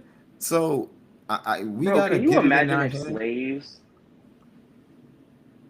No, but go ahead. Can you imagine if slaves were like in Haiti, which is one of the first nations to get their independence, right? But yeah, Black nations, but but we don't. But according to the FBA, they not like us. Whatever. See, so I'm always gonna be on their necks, bro. You ain't nothing, bro. I'm always gonna be on their necks with this stupidity, bro. I do not care. Yeah, imagine if they were you like, walked in the right space damn, for look that at all the today. barriers. Yo, yeah, I'm all day. Yeah, but they didn't want no smoke for real, for real. They just wanted to shut me up. They didn't really want to debate. So imagine if the slave was like, damn, look at all these statistics, all these disparities. Damn, that's prevent all these barriers that are preventing me from becoming free. Shit, might as well. It's cool to be a slave. Shit, fuck. We gonna keep. What's going on, massa? Would we even be having? Would we here? Would we be here today? So where Yeah, does this ideology of we can't I make it wouldn't be and here every today. excuse in the book comes from? Where does it spawn from, bro? You wouldn't even be here. Your ass would still be a slave in Haiti. Or your That's a parents fact. or somebody. You know what I'm saying? Or whoever. You know what I'm saying? Grandfather. So where But did it come from? that's why I wanted to get, because I Exactly. feel You know what I'm like saying? this woman right here, and I've been sitting here on this clip the whole time. We ain't even play it, but I'm sitting here that I feel like this woman here Come perfectly on, bro. argued Amanda Seals the best, just because of where she came from in her standpoint of, some of the shit that you were saying in the beginning, but even now, to where it's like, well, where would we be if we just sat here and complained about this shit? But let me get into this young lady real quick. 'Cause I feel like she was Hello. spitting. How are Nice. you? I'm Yes, Jasmine, the pretty kitty. Ladies. Say less outfit. Okay. Thank you. So this is my thing. I think the premise of your question was black on black crime. So I think I'm coming from a place, and I guess my issue is having And the question is, black on black crime is a result of underinvestment and over policing. That's Amanda Seals' position. had my biological Oh, I'm father about to murdered cook. by a black man. And having had my cousin shot in the head by a black man, we can talk numbers and statistics and what the people are doing, what the white man is doing, and all that. But at the end of the day, I see when my family lives on the south side of Chicago, and I think you and I both can attest to this. And I'm not saying that there are not other factors, but we know that we kill each other at a disproportionate rate than any other race. Now, why we do that and why 6,000 to 9,000 black men are going to be homicided or killed or whatever by the end of the year annually by other black men, whereas the likelihood of a black man being killed by a white police officer is less than 150 per year, we know that we kill each other at a higher rate. So I'm not debating that there are not factors at play, but because I've lived the experience as a black woman losing my father to be murdered by a black man, walking down the street, by the way. no worries, thank you. But walking down the street in inner cities and different things, knowing that it's more likely that my own brother will rob and rape me than a white man or a white officer, we got to be real. What's your proximity to white men in the south side of Chicago? Are there even white men around to rob and rape you at the same rate that there are black men? There are white men around. At the same rate? There wasn't a lot of black people in there, but then that doesn't justify the fact that we're destroying each other. So even if we get to the root, like We rarely live together in the same rate, but I'm gonna let her continue. We can agree on that. Okay, sis. because I feel like a lot of Nothing times justifies. like, That's a I'm not a crazy liberal. ass comment. I am not a I'm not a liberal. Okay, well, I will say that people that sometimes have your stance that are against conservatives, maybe they have this claim that they're making it up, they're making up the numbers. We know that we do that to each other. So I want to get to the root of the issue. Why are we killing each other? I think the root of the issue is we've lost our values and we've lost our resilience as black people. We sit there and we talk about what the white man did and we talk about slavery and everything like that, but we have no self-accountability and say, you know what, at the end of the day, that is my black grandmother, that is my black sister, you are my black sister, and you know that a black man is more likely to rob you or commit some type of crime against you. And that's what we need to get down to the issue of. And like you were talking about earlier, like, hey, well, what's going on? You know, what do you think the answer is to one of the brothers that were speaking? I think it's the breakdown of the family. I think, like he said, because of our poor choices, and what happens is we look at domestic violence, for example. When domestic violence, women or men are even attacked, what is the first thing we say? It's like, you know what? It's not your what? It's not your fault. So that's what we do. We hold on to this narrative that, well, it's not our fault, and the issues in our community are not our fault, and when the white man needs to give us something, the old white lady down the street is looking at me, and I don't know why she got braids in her hair, and we focus on all these other stupid things that don't matter. We don't get to the root of the fact that we're killing each other at a higher rate than any other race. It is self-hatred amongst us. I believe that we can do that, my cousin, my mom's cousin, coming from the church parking lot, and guess who stuck her up and robbed her at gunpoint? A black man.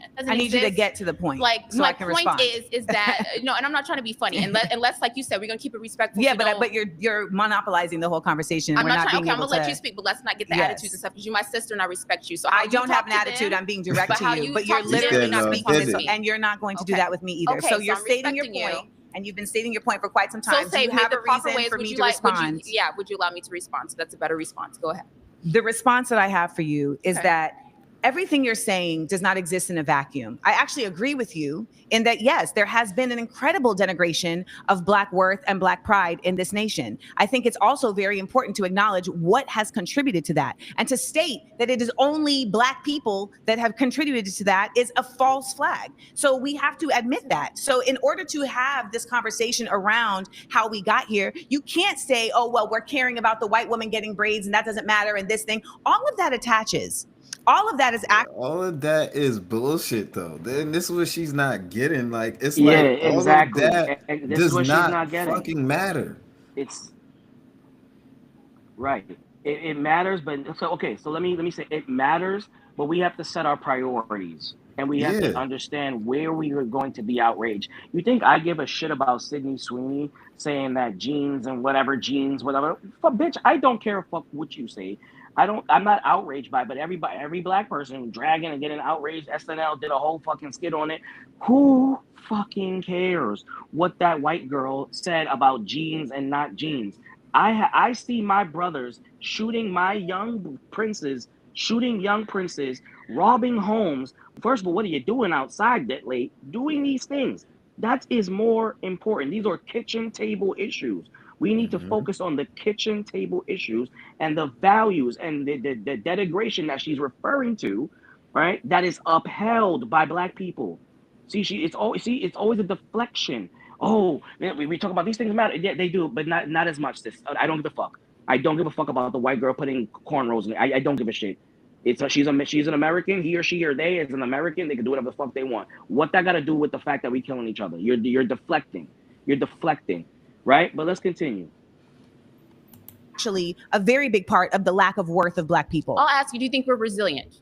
What does resilience mean to you? Do you think we have to be perpetual victims, or do you think that Black people are resilient? I think that those are two different conversations. I think that the concept of Black people being victims is really trying to not provide accountability to where the root problem for the actual cause is. And if we keep saying that somebody is a victim and that doesn't mean that the other person should have to actually have accountability, then what are we really doing? You can do both. You can be a victim and be resilient. How do we do both if you stay in the victimhood? That's my question. But your statement about Black people staying in the victim place is also your point of view. But how do we rise above it? We continue to rise above it by, one, pouring into our communities with mutual aid, but two, by simultaneously making sure that we are challenging the systems that are in place to impede us. We have so many opportunities where we are trying to do mutual aid, and those. I just think that it's like she's not getting it. You don't realize, No. and it's you ignoring that so many people, so many Black people don't do the work. So us continuing to Exactly. these niggas can't sign. These niggas can't multitask. I'm sorry you want to believe that so many motherfuckers can multitask, but they can't. So what we need to do is start focusing on action. And that's what Shorty is trying to say right here. We need to start focusing on action. There is no, oh, we need to simultaneously hold the system. We can hold the systems accountable when we are in a better position and we hold positions of power to where we can mobilize, and us mobilizing is more effective. Us mobilizing right now at the stage we're in is ineffective. That's why you niggas talking about, oh, marching doesn't do anything. We're gonna march. It doesn't do nothing. Yeah, because you niggas march. Y'all don't have no money. Y'all not in the right positions. Y'all lives is fucked up. Y'all ain't paying y'all bills, but y'all out here marching. Y'all niggas is out here marching and complaining. What we need to do is work on the South first. That's why I was saying that shit. Go ahead. Bro, you cooking. First of all, how are you gonna just exactly you keep just proving my points, man. I love you, bro. You keep proving my points. Because what did I say in the beginning of this conversation? Those who have a stake in society have more control and have a seat at the table. You could be at the you could sit at, let me tell you, you can have a seat at the table and have no leverage. Then you're just sitting, you're just sucking up hot air, and you're just there as a consolation and probably there as a litmus test for saying, hey, look, we have diversity. Look, we have a Black person. If you don't own shit, if you don't have ownership, if you don't have your ownership over your education, ownership over your local economy, understand how your local economy works a little, as well as your local politics, which is a statistic that nobody talks about in the Black community. A lot of them don't. They'll vote all day long for president, but don't even know who's the head of their school board. I digress. In this situation, what she's referring, why she's wrong, and why I think other people have lifted their flags, is because you're saying that simultaneously you can do these things, but simultaneously you're not professing that. You as well as many other people have doubled down on stating the problem and shouting the problem and focusing on the problem. Hence why what this beautiful queen is saying, she's saying you keep peddling the narrative, and you don't really talk about all the opportunities that we tired of just talking about Black people to come out of this situation, like the lack of finance. You know what I'm saying? They talk about it. They don't even. But bro, come on, stop me if I'm wrong. Anytime you see people like her talking about black problems in America, it's always the problem, and then maybe they may once in a while sneak in a solution here and there and group economics and stuff like that. The most what you really see talking about that is Dr. Boyce Watkins and Killer Mike. And Killer Mike is out of the two, or probably has more clout as a public figure than the latter person, Dr. Boyce Watkins. Some of y'all don't even know who Dr. Boyce Watkins is. Who talks about fight? Who talks about the Black business school, and he hates white people. But I don't have to accept that part of him. You know what I'm saying? at the Black Business School, Or my boy teaching Black Anton education, Daniels. teaching he has a PhD. He's doing these things. Antoine Daniels. I bet none of them those knew who those people are, but they CNN and all these people bring on. Okay, and even when they bring on the killer mics, they always focus the propaganda and the usage of the black on black crime statistics to denounce or debunk Black Lives Matter or theory wrongdoing. You can't think deeper than that and realizing like, okay, that's true, but what this young beautiful black queen is talking about is her and many people screaming and projecting to the loudest 10th degree on social media, on whatever platforms they possess, including this one, talking about the black. Actually brought up any solution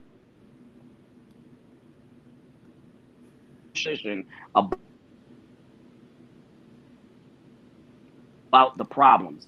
Yeah. Again, this is bullshit. Not to mention the whole question is stupid in the sense of, let me tell you why the question is stupid. Underinvestment, black on black crime.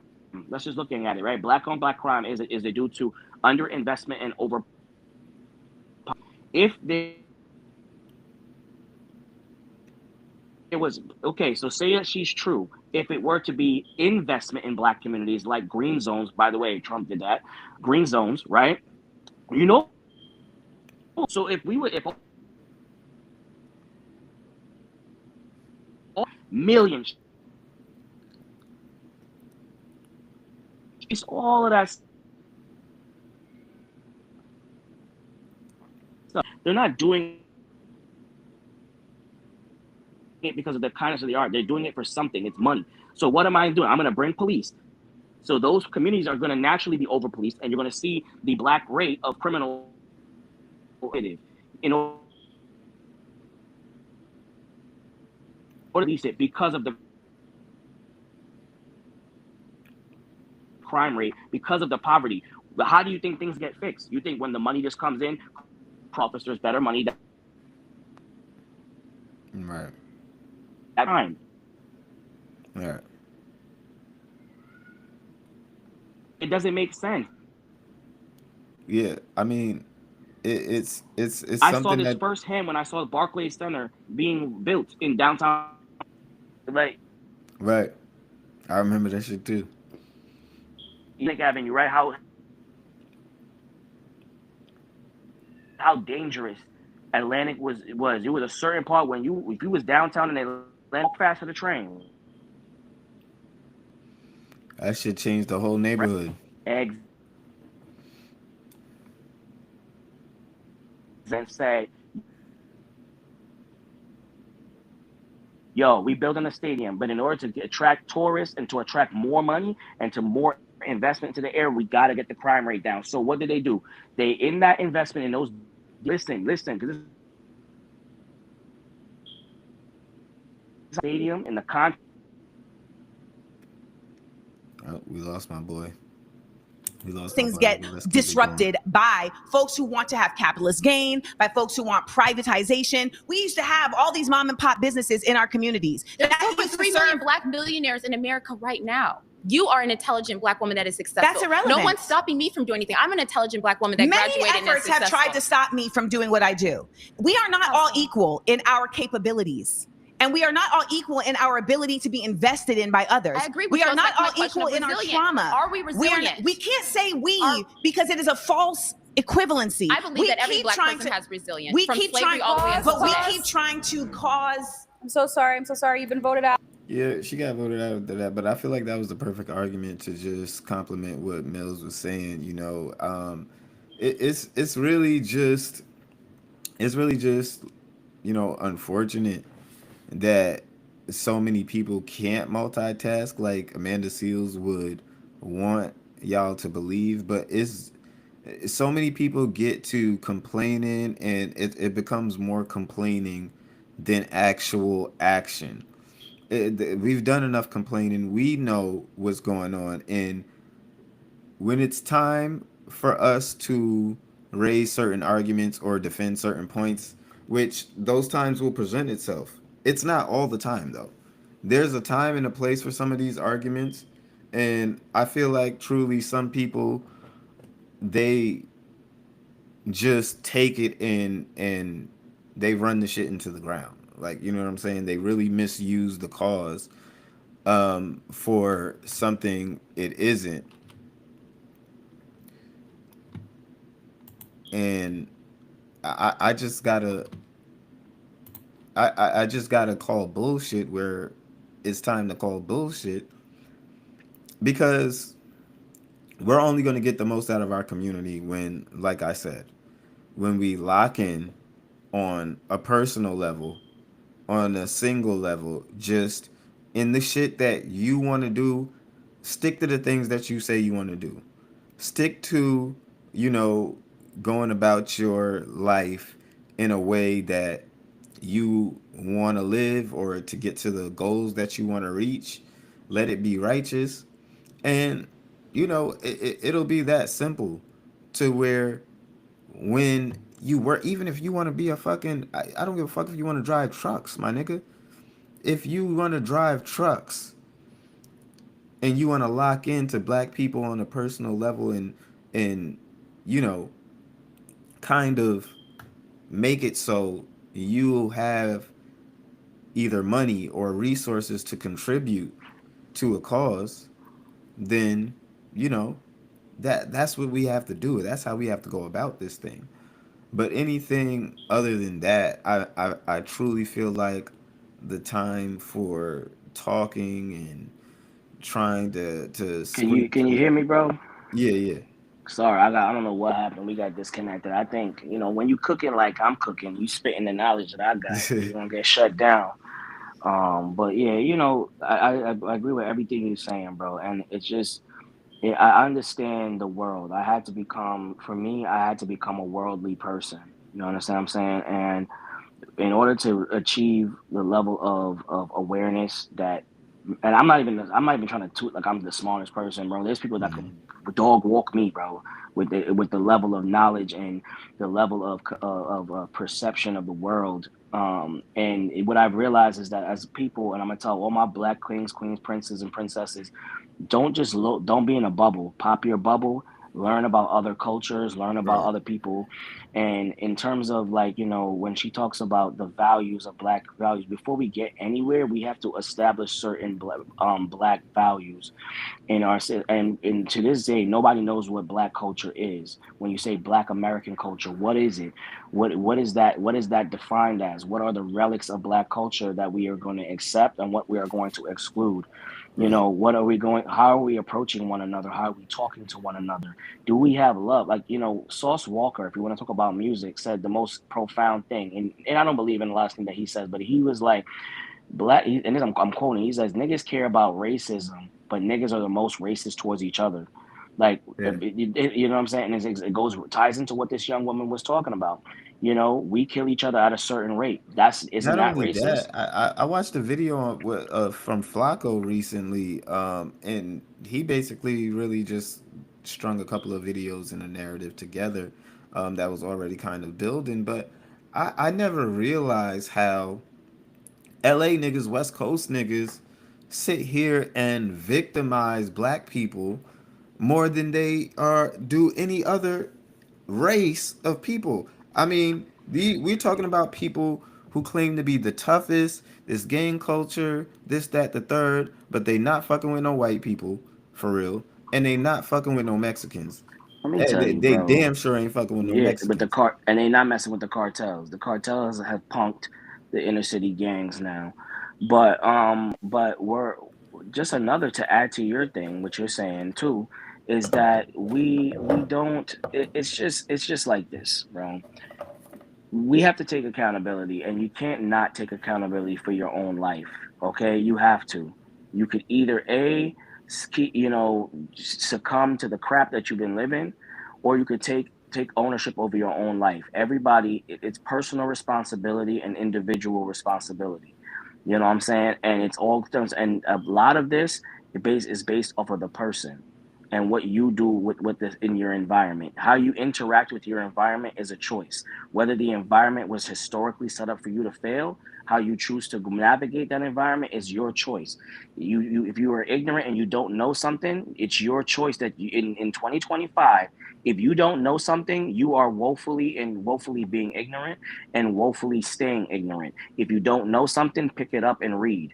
If you don't know how to read, learn how to read.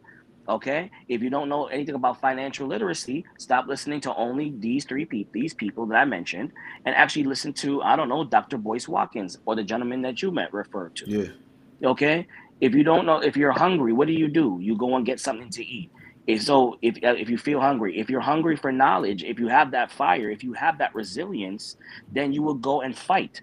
But part of the narrative, part of the system is to keep you in the narrative of like you can't, and you do this by, if you ever heard the saying, if you say something loud enough, if you say something enough and loud enough, and right, it becomes true. Yeah. So that is Yeah. a theory of psychology. So if I keep telling you again, like she's saying, because she's full of shit, by the way, she doesn't the same energy that Amanda Seals, and I mean, you know what? Let me not say that because I don't really know her work, but from what I know, Man. she's full. I'm more likely to begin that she's full of shit. You She does know, not I'm not gonna lie. preach. I don't really like Amanda Seals, but I would say that I don't completely disagree. I just don't like her as a person. But I think that she is a very smart person So I in wonder which the black lens programs. of I wonder which black like programs. maybe school book wise. She's a smart Yeah, person, but I right. don't. Yeah, this I is. don't But think see, she's this a is smart person as far as, common sense goes and shit like that. exactly. So So that's what I say. And so people think because you have a degree, you're smart. No, you're not. No, no. You yeah. anybody can be smart at one thing. You're Okay, you're and I don't you're think. good at articulating points and articulating the things that you probably studied in college and things like that. But other than that, Yeah. you Where need did some you real take it world, further? you know. Did you expand on that education and that knowledge? No, you Yeah. you you stopped at a gap.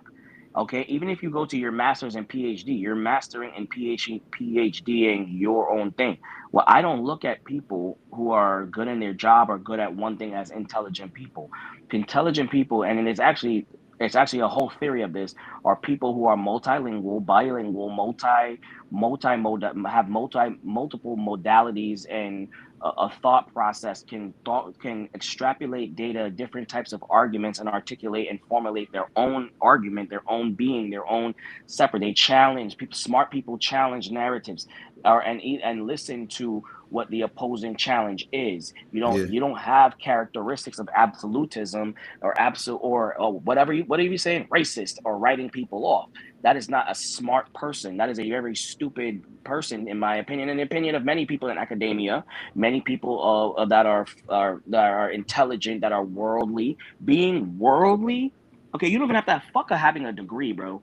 I think the most intelligent people are the most worldly people. The people who have taken, they're putting aside, taking, pop their bubble, their news bubble, their cultural bubble, and stepped out and traveled. I think the most smart people in the world are who got their fucking passport stamped up because you left the country. You you saw another way of how humans live.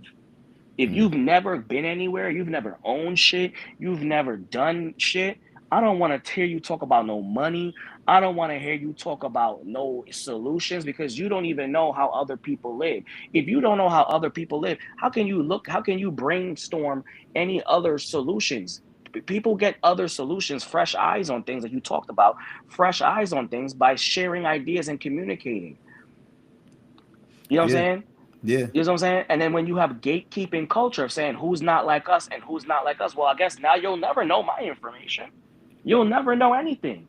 So you put aside your stupid ass pride and your stupid ass pride, sense of pride of identity. And if you feel that way, how about sometimes you just shut your mouth and keep that internal? Play the game. Play the game. Booker Yeah. T. A lot of people Washington. don't know how to play the game. They don't want to Come on. get W.E.B. down Du and say, Bois. okay, yes, I know.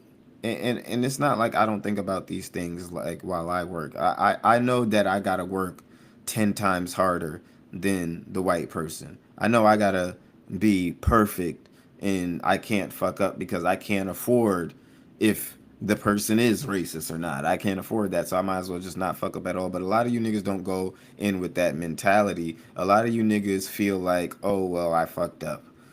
Well, it's this nigga's fault. It's the a lot of you motherfuckers don't go into these things with the mentality of I'm just going to do my best and not really pay attention to what everybody else is getting and their treatment and whatever. Like if I was that kind of person, at this new job I just started working at, I could already start being that person. I could already start asking questions of why this and why how come this person is doing that, and I could be one of those people.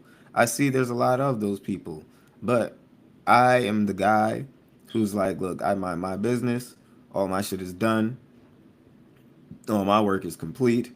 You don't got nothing to complain to me about or to me about or on me about. So like that I stay out the fucking way, and I guide my department with ease. It's just what I do. It's just what I do, and that's just how niggas have to approach shit when it comes down to going out into the world. Now, when we huddle up as people, it's a little bit different.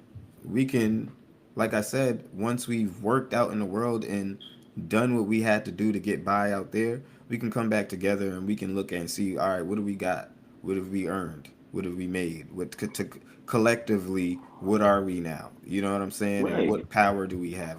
What moves can we make now? And right. They that's got how we got to do it. We got to go out into the right. world. We got to do what we got to do to the best of our ability with our morals and our standards intact. And when we come back, it has to be, all right, what's the move? What we doing with this? And I feel for black people, bro. I understand even the people in that group that just shun me. I understand why they're sensitive, bro. It's trauma, bro. Mm. It's trauma. They're sensitive because they've experienced black fatigue is real in America, bro. And I'm not denouncing that. I'm not denouncing it. I'm not, bro. I never came in there with denouncing. But nobody answered my question. No, the host answered my question, but he gave me some bullshit answer that didn't even make sense. Oh, so the reason why a black 18-year-old person with a black foundation, let's call it foundational black American 18-year-old, right, can't go and open up a Robinhood account and pay $5 a month. He she or they probably pays more money and loses at $5 For on fucking junk roadblocks, food, nigga. on fucking roadblocks, right? We spend more money on the roadblocks. We spend so much money How on much being a money y'all niggas done consumer. gave y'all damn kids on Roblox, man? Come on. Roblox or Minecraft, 2K, Madden. We spend more time on Nigga, doing Roblox nonsense, and right? V-Bucks, nigga. But it's the white man, right? The white man and the government's making you pay 2K for 9 hours, and don't you can't even take the same energy and look up shit, right? You know what I'm saying? And that's what I'm saying. It's just like there's always an excuse, there's always a barrier, and never okay. Thank you for stating the problem. Bro, there's a wall in front of me. All right, bro, how we getting over this wall? We gonna protest over it? We gonna protest the wall down, or we gonna try to figure out a way? It's gonna be hard. It's gonna be hard because this is a big ass wall in front of us right now. It's gonna be hard, but we gotta stick together. So I'm gonna get on your shoulder. This person's gonna get on my shoulder, and we're gonna climb up each other. And we're gonna once that person gets to the top, we're gonna bring each other along. We're gonna, that's what we do, and then we're gonna drop down a Make it rope, and we all easier gonna for get over this everybody else. wall. Right, but what FBA and all these people do, it's like nah. Wait, hold on. There's a wall in front of us, everybody. Big wall in front of That's us. what I'm But yo, saying. Like, it's like, y'all where's light all of this skins, FBA y'all shit light going towards? skins. What's the goal? Like, Exactly. I've There heard is all of no the goal. separation and you're not Right. us and we're not you, but what's the actual goal and mission of all of this? Is what my question Exactly. would be, and Cause, why I cause, can't get with it all ooh, fully. can I cook real quick? Can I cook one more time, bro? Can I cook one more Hmm. time? Because let me tell you what they're gonna say. Group economics, buying collectively, da da da da da. Right? Okay, boom. This how stupid. This is why I say they stupid, bro. Because in the same breath, and she'll bring it up in the video, right? She said, even when we try to do that, they still kill us. They still come in because look at what they did to Greenwood and all these places. So in the same breath, the FBA niggas will be like, yo, we gotta delineate and exclude ourselves, and we gotta get our own education. We gotta build our own things. We gotta group in it. But part of your victimhood, part of your part of your statistics and all the things that you're going that supports your separatism and delineation, one of the key things that you're gonna say fuck the white man about, and that all the problems is gonna say that we couldn't build our own, and even if we build our own, white people invade and take over and all this shit. So which one is it? Are you gonna do group economics and buy back the block, or are you just gonna give up and throw up your hands? Do you see where I'm coming from now, bro? Yeah, Do you see why this shit doesn't make any sense, bro? Like on a we logical, all know that, intellectual and we all standpoint, know it that. doesn't We make all know that, sense, bro. and that's what Can she we was just trying to love get each other, Amanda bro? Seals to admit. It's like, come on, you know this, but Around and it's like you around we don't want to go. admit this shit. You know that But you see what we're killing each other out here, but you don't want to sit here and focus in on that issue. At you don't least want to talk about focus the on it. You don't issues even want to equally talk and about focus it. on these issues equally as much as you're going to turn attention to police and underinvestment. You know what I'm And she's saying? talking about, yeah, she's talking about, oh, simultaneously. You're not doing it. That's why Shorty shook her head and was like, no, you're not, because you're not doing it simultaneously. The whole time you were speaking about problem, and defending problem, and As trying much to as make your Amanda stake Seals and be state your talking case. as loud as she is, where's her foundation for the Exactly. youth, for black people, Exactly. for the elderly? Brother, Where's your I love nonprofit you, or bro. whatever? Like it's like Diesel, the you just proved loudest my point. voices I said need. earlier, What are we Crowley. doing? It's like, all right, Crowley, okay, we got you. So what are we doing? Nothing. Oh, okay, we're gonna complain for how many I years love you, you've been in bro. the public eye? And you haven't started no nonprofit foundation, no type of Nothing. nothing, nigga. Where is it? But You big bro, what did I say about Kendrick? What did I say earlier? All of these figures, Mark Lamar. And I could be wrong, and if I'm wrong, I could shred humility. Anybody listening right now, excuse my man, the weed pen. Anybody listening right now, you can show if you write into Diesel, follow me at Shiesty Nurse at K Mills, DM me and show me the facts and the evidence. I will come back on the show and I'll say, you know what, I was wrong. Because I can show humility. That's also part of emotional intelligence, FYI, right? I yeah, can admit when I'm wrong, right? So having said that, what did I say earlier, big dog? Big dog? I said it. I said it. Where is Kendrick Lamar's foundation? No, he has PG Lang. That's about it. Where is his store? Like Nipsey Hussle tried to build in Compton in LA. right. Where's his store? Where That's what is the that looks money like. trees that Drake has said? Where is your money trees? Where is your money being planted? Is her money at? Does she have a bank account at Greenwood? I would like to know. Or at One United? I would like to know. I would like to know where she's banking. Same thing with Umar Ifundi, whatever his name is. You said he went on here talking about I need money, I need help. Where's the bank is shutting me down because somebody skimmed my money. Is that bank black owned? If not, why don't you go to your brother them and say, yo, brother, why are you doing this to me? I bet his money wasn't in a black owned bank. It was probably wasn't even a black owned trust. I'm willing Bro, to bet. I'm a that betting man. I'm man, willing to bet. that You see what I'm man, saying? All of these false prophets. I look at I look he at about to get I locked look up. at I ain't all gonna of lie. these exactly. I look at all of That them man as be on false ops. prophets and pseudo intellectuals, because you know how you know you're dealing with a pseudo intellectual. They can't come out of it. They can't look on the other side. They can't even hear it. They can't even control their emotions to hear it. But you're professing, I got a degree and I'm articulate. I'm using all these big words, but you're not articulating nothing. Look at me. Look at the big words you use. Black on black crime is a result of underinvestment and over policing. It makes no sense, because if you understand how the world works, yes, the underinvestment is one thing, which leads to crime, which leads to poverty. Poverty is linked to crime. Kind of an So, having oxymoron. said that, when I reinvest into black communities, guess what? I'm coming with more police to lower the crime rate. Because you know what? What do you think when big businesses come to communities? They're just gonna start giving out money in the hood. Yo, you not poor no more. Don't shoot each other no more, bro. Here's some cash, bro. Don't shoot each other. Yo, you don't gotta rob, bro. Here's some cash. No, people still Right, have to go get jobs. If you bring thousands of jobs back to an area, there is still a choice that these people may not even go pick up those jobs. Because right. guess what? The American inside of you, you're not just black, you're an American. You know what Americans don't like to do, bro? They don't like to do low level, low skill jobs. They don't want to be the toilet man, the cherry picker, or none of that stuff. So even when investment comes back to your hood in the form of reinvestment by the government or whatever, and you get some and opportunity in front of you because these people, these false prophets and false pseudo intellectuals, are screaming the problem, and they're going to continue to do it. They will never acknowledge green zones. They will never acknowledge anything positive that comes out of Trump or comes out of any politician. They won't acknowledge the actual change that's happening. They're going to continue the problem, the problem, the problem. That's why you don't hear about the 50th. They just celebrated the 50th Black American journalism, 50 years. 50 years of Black American journalist organization. They Right. just celebrated. People, did you hear? But did you hear Mark Lamont talking about it? Did you hear any of Yeah. these false prophets talking about it? Right. You got Dr. Umar asking for money because somebody's trying to scam him, and talking about snow bunnies and how men are black men are pieces of shit who look at other women. You understand what I'm saying? You don't hear these things. You don't hear them. You hear them in isolated areas like YouTube, when you might get that one brother that's talking like me and you, big bro, but they're not gonna, you get more support from from white people than you are from your own. Exactly.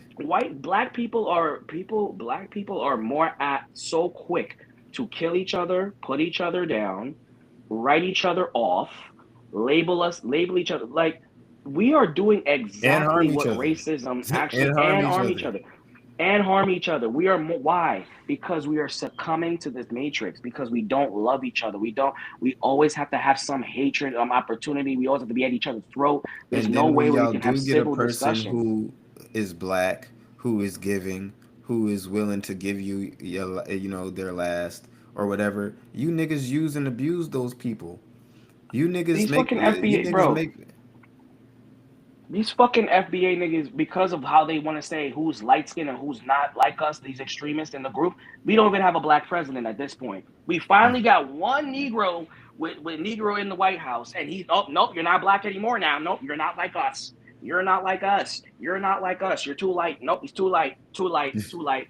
And he's educated, right? He probably grew up in a two family. I wanna say Obama grew up in a two family house. If he didn't, maybe his father died or whatever. He still went to college, went to Harvard, graduated. But he got the white man's education. White man education, right? Right. Stupidity. Always someone else's problem, always an excuse, never accountability, never a solution. Keep them on the victimization narrative. Keep them stupid. Keep financial literacy away from them. Does this sound familiar? Isn't Yep. that what Massa, wasn't that Massa's plan? That was Massa's plan. And these stupid black people that I hate, okay, are taking it and employing it into ourselves. That's why we can't come. We are gonna continue, and around we go. Yeah. Around and around we go. I'm so passionate about this shit because I'm passionate about this shit, Diesel, because I want, part of me, I want better for us, bro. We gotta do better. When I look at W.E.D. Du Bois, when I look at Booker T. Washington, Frederick Douglass, fuck Martin Luther King and Malcolm X, they came later. When I look at the struggle of the African slave, these FBA niggas don't know shit, bro. Yeah. The slave, and when Booker T. Washington wrote his book Up from Slavery, bro, he talked about black people learning skills, gaining education. He had to sit there and profess to a multitude of white philanthropists that this school, the Tuskegee Institute, that I'm trying to do for black people, he had to wear a mask. He had to talk that talk and walk that walk. And if he didn't do that today, they would call him cooning for that. They would say he was cooning by sitting there and understanding the assignment and understanding that I have to put on a persona to get to the promised land, to get to something that is worth something for my fucking people. But today, Negroes will say that he was cooning and he was kissing the white man's ass and he got the white man's money. Like, these fucking dumbass FBA brothers, bro. Yo, you cannot, just like Kendrick said, there's no accent you can sell me on. There is no fucking thing you can sell me on, FBA, bro. There is nothing you can sell me on, bro. Because I don't, and you know what? I ain't like you and I don't want to be like you because that shit is stupid and ignorant, bro. Come join the rest of the other 85% of black people who are working hard in America and achieving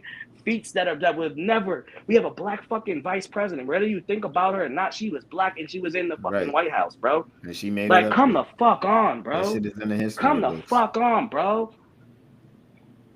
Like, you know what I'm saying? Like, come on, bro. Am I not cooking or am I not cooking, bro? Like, Yeah, this shit burn. Wale made a Bro, I have a song. burner. It's called Black Heroes, and I really think it's true because there truly is no more black heroes. There is none of those people that you just previously named, there is no Martin Luther Kings, no Malcolm X anymore.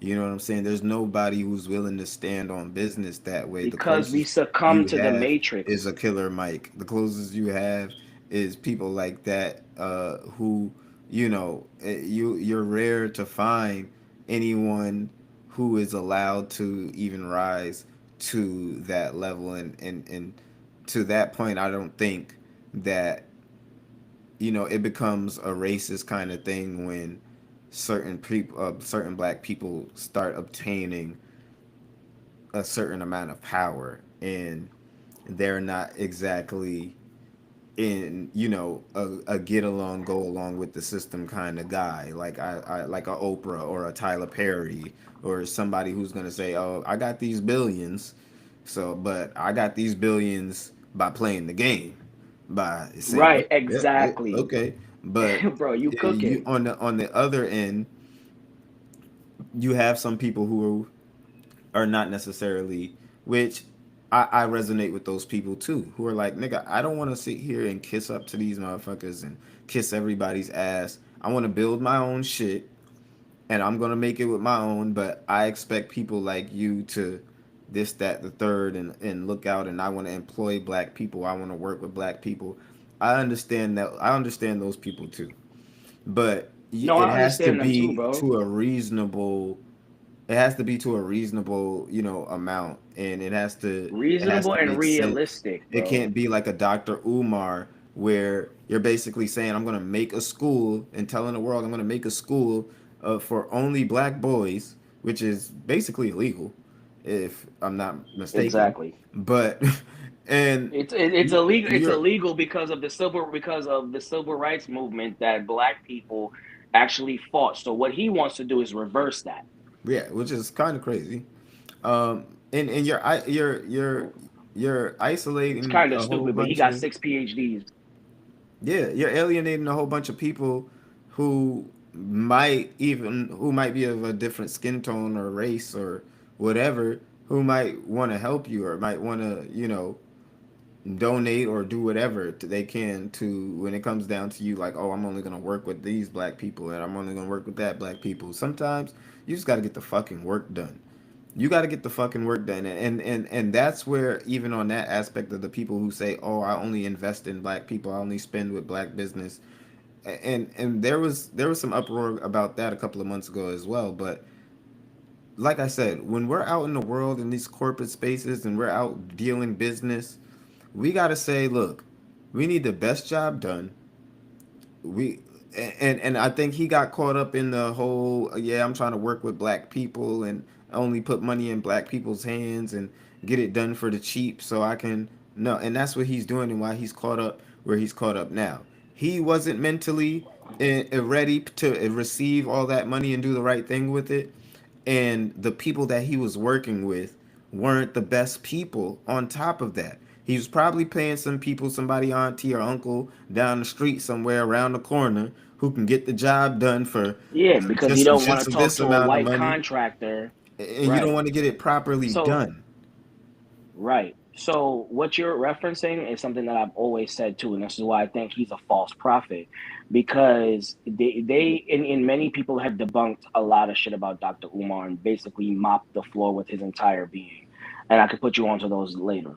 But what's happening, and probably what you're describing, is this ignorance of the white, every white man that's ever born, every white baby that is born from a white vagina is here to destroy me as a black person. He's even said that. He's multiple times referenced that, or at least referenced that type of ideology. Therefore, I cannot trust any white man. I cannot talk to a white person. Any white person, even if they do something nice for me, has an ulterior motive to call me a nigger and to oppress me and to oppress. That's his entire motive.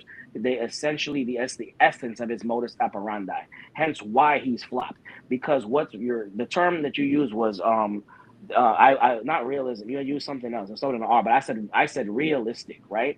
Because realistically, when black people own less than 5% of anything in terms of businesses and in terms of the economy, when we lack finance, so we have two barriers that are mostly important: lack of financial literacy, and then lack of ownership in that subsequently, and those two feed each other right there, right? So, and now you have false prophets producing, do not talk to white people, do not, when white people make up the majority, white people also have the majority stake in society and drive more GDP from not just from the consumer standpoint, but from the actual means and production standpoint. Okay, this is the theory of economics. Shout out to Thomas Sowell and Shelby Steele. Okay, two black people, by the way, but they didn't know who those people were. Um, Understanding the theory of economics.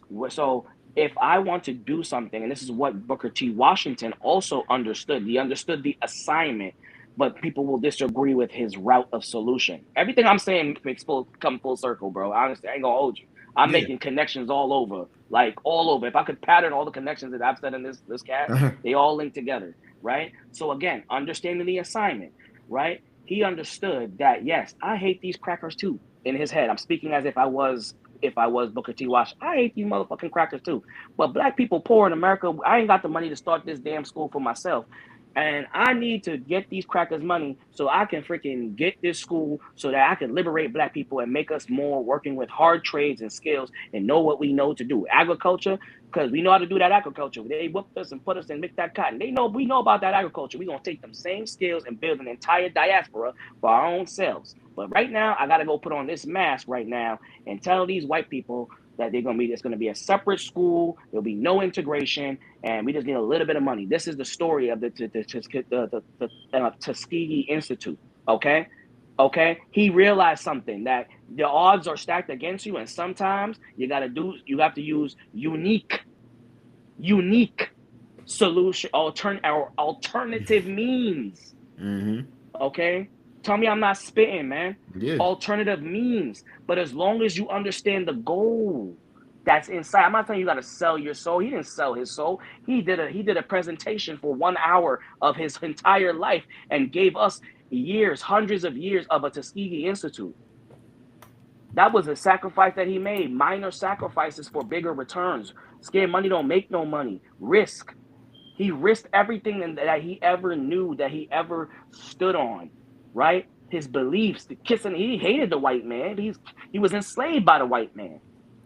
But he understood what was going on. He understood. He was educated. You see, he was educated and via liberated. He understood the economy. He understood what slavery was. He understood his position in that economy. He understood the position of black people in that economy. He understood. You see what I'm saying? You see what I'm saying? We've lost that, bro. We've lost that way, bro. Facts. When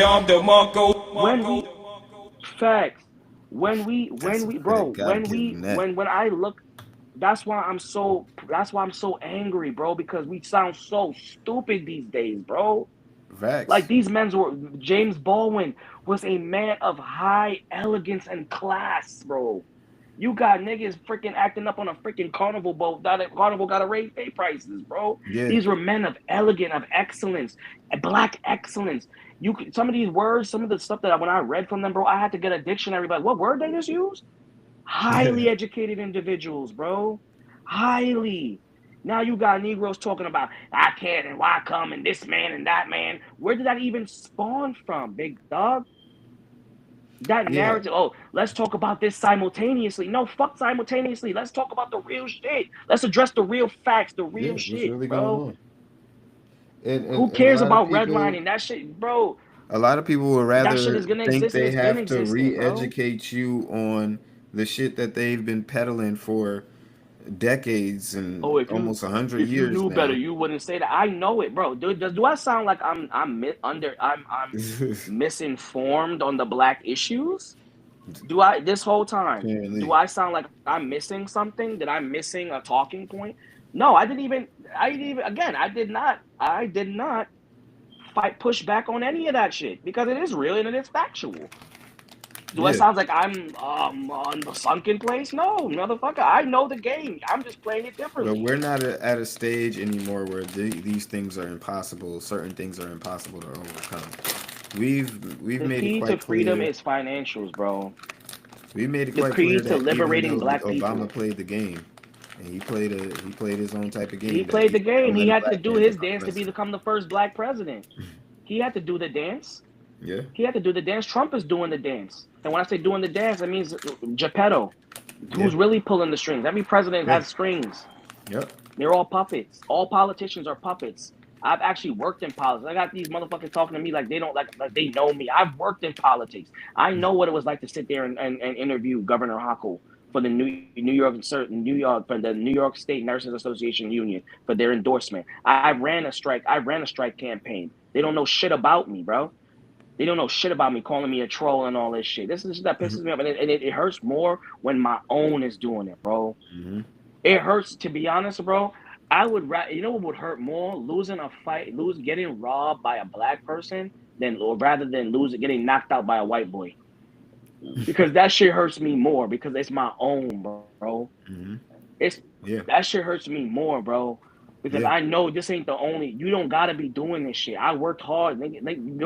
Black people don't want to work hard for nothing, bro. Because if they did, they wouldn't be out here wilding and down. They would go to McDonald's and get that 9 to 5 check and use that check in the meantime, And gaining let it become knowledge a and the stepping knowledge stone, to not make your becoming complacent. be a gangster. Let me tell you, being gangsters, no disrespect to that, and they could pull up on me. You're the weakest persons ever because it's easy to be a gangster. To go pick up a gun and try to stick up somebody and stick up a store. That's easier than going to the store and asking for a job. But That's not swallowing your even pride gangster. and That's just asking you for a just a job. damn dummy. You're You just a just dummy. fucking What? pride. Only stupid people play with their life and their livelihood, bro. That's not smart. That's not tough. You know what's tougher? Being called a nigga and by a white person, like I do every day when I'm a nurse, and still providing them excellent care. Because you know what? I know you can't read, and I'm above you. I'm a black king. You can say all this nigga shit. You want a reaction out of me, so I could fortify your stupid stereotype that you grew up with, stupid ass, fucking dumbass person. I had white people calling me the N word that can't even read. But Yeah. somehow I'm inferior to you. Yeah, you're stupid. I don't waste my time. Brush my shoulder off, broke ass motherfucker. I shit on you. I'm not gonna punch you. I'll shit on your broke ass. I shit on Yeah. these doctors. They so half of them are fucking dumb as shit because they're legacy kids. I shit on them because I'm excellence. Don't you ever come out your mouth like that to me. I ain't gonna punch you. I ain't gonna do nothing to you. So I could end up having to be in jail and be another statistic. So I could succumb to the matrix Watch some niggas flip around and play victim so quick. real quick. But Oh, the big black scary black man hurt me.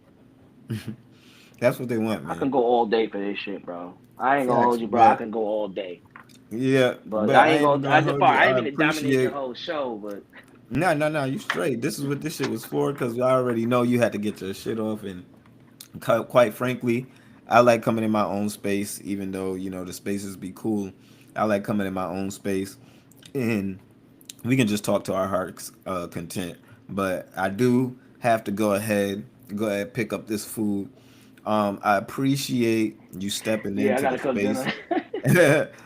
Oh yeah, I forgot about that. Appreciate you for stepping in, and even though you had to, you know what I'm saying, I did not mean to take your time that way, but I know we both had some Nah, things on our bro. mind, and we both wanted to get some shit off Yeah, our because I was chest. attacked.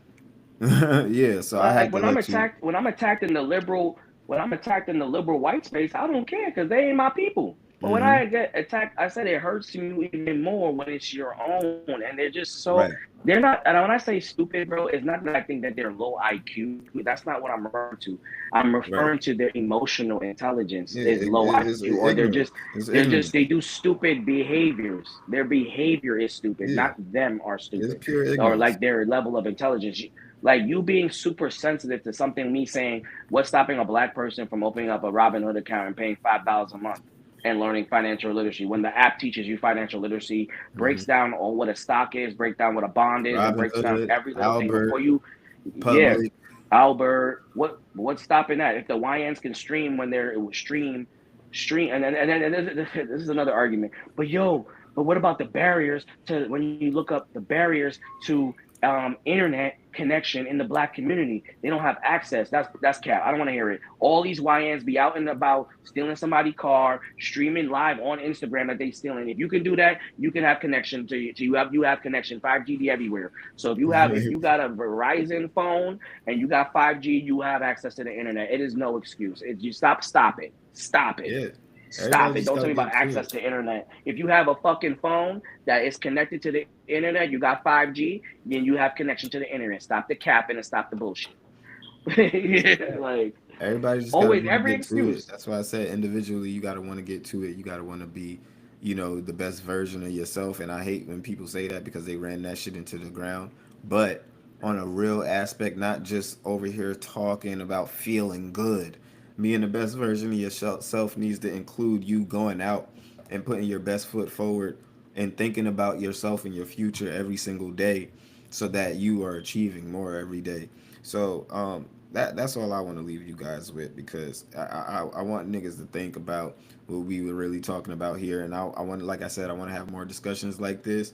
For sure, I think this is going to be an ongoing discussion because this is the first day this shit dropped and it's already started a fucking forest fire in this bitch. So I hope you join me next time when we jump on and continue these Bro, conversations you and have know, more of these listen, conversations. I'm on paternity leave. Just you bang my line, and I'm always willing to come on here and talk my shit with you. Cause you know what, and I'm bring somebody on here that would challenge me. Hopefully, they don't get Yeah, triggered we'll by definitely set questions it and up. tones of voice. We'll definitely Like, set it up, you know my what I'm boy. saying? Because I'll I definitely like work on discourse. that. I just like respectful discourse. Yeah, You yeah, know, with and that's Bertha why I calling me think a coon. most spaces get out of hand because a lot of these people don't know how to moderate in good faith. So, but yeah, I appreciate you for stopping through. We definitely gonna go ahead and make sure we have some more of these. And again, if you guys are watching and you watch all the way through to the end, I appreciate you guys for rocking with us. Go ahead and hit this video with a like. If you're on X, go ahead and hit it with a repost because we need that. Go ahead and get us moving in the algorithm, and make sure you join the Doja Room community. Okay, that's going to keep you updated on our music reviews, our movie reviews, and we got even the video game reviews coming. So please get in tune with us. We'll be there for that. All right. I'm your boy Dope Boy Diesel, and I'm out. Wicked. Hey, this that special sauce. Spill that drip, I wipe it off. $1 million worth of game. Can't feel that I work too hard. Poetry.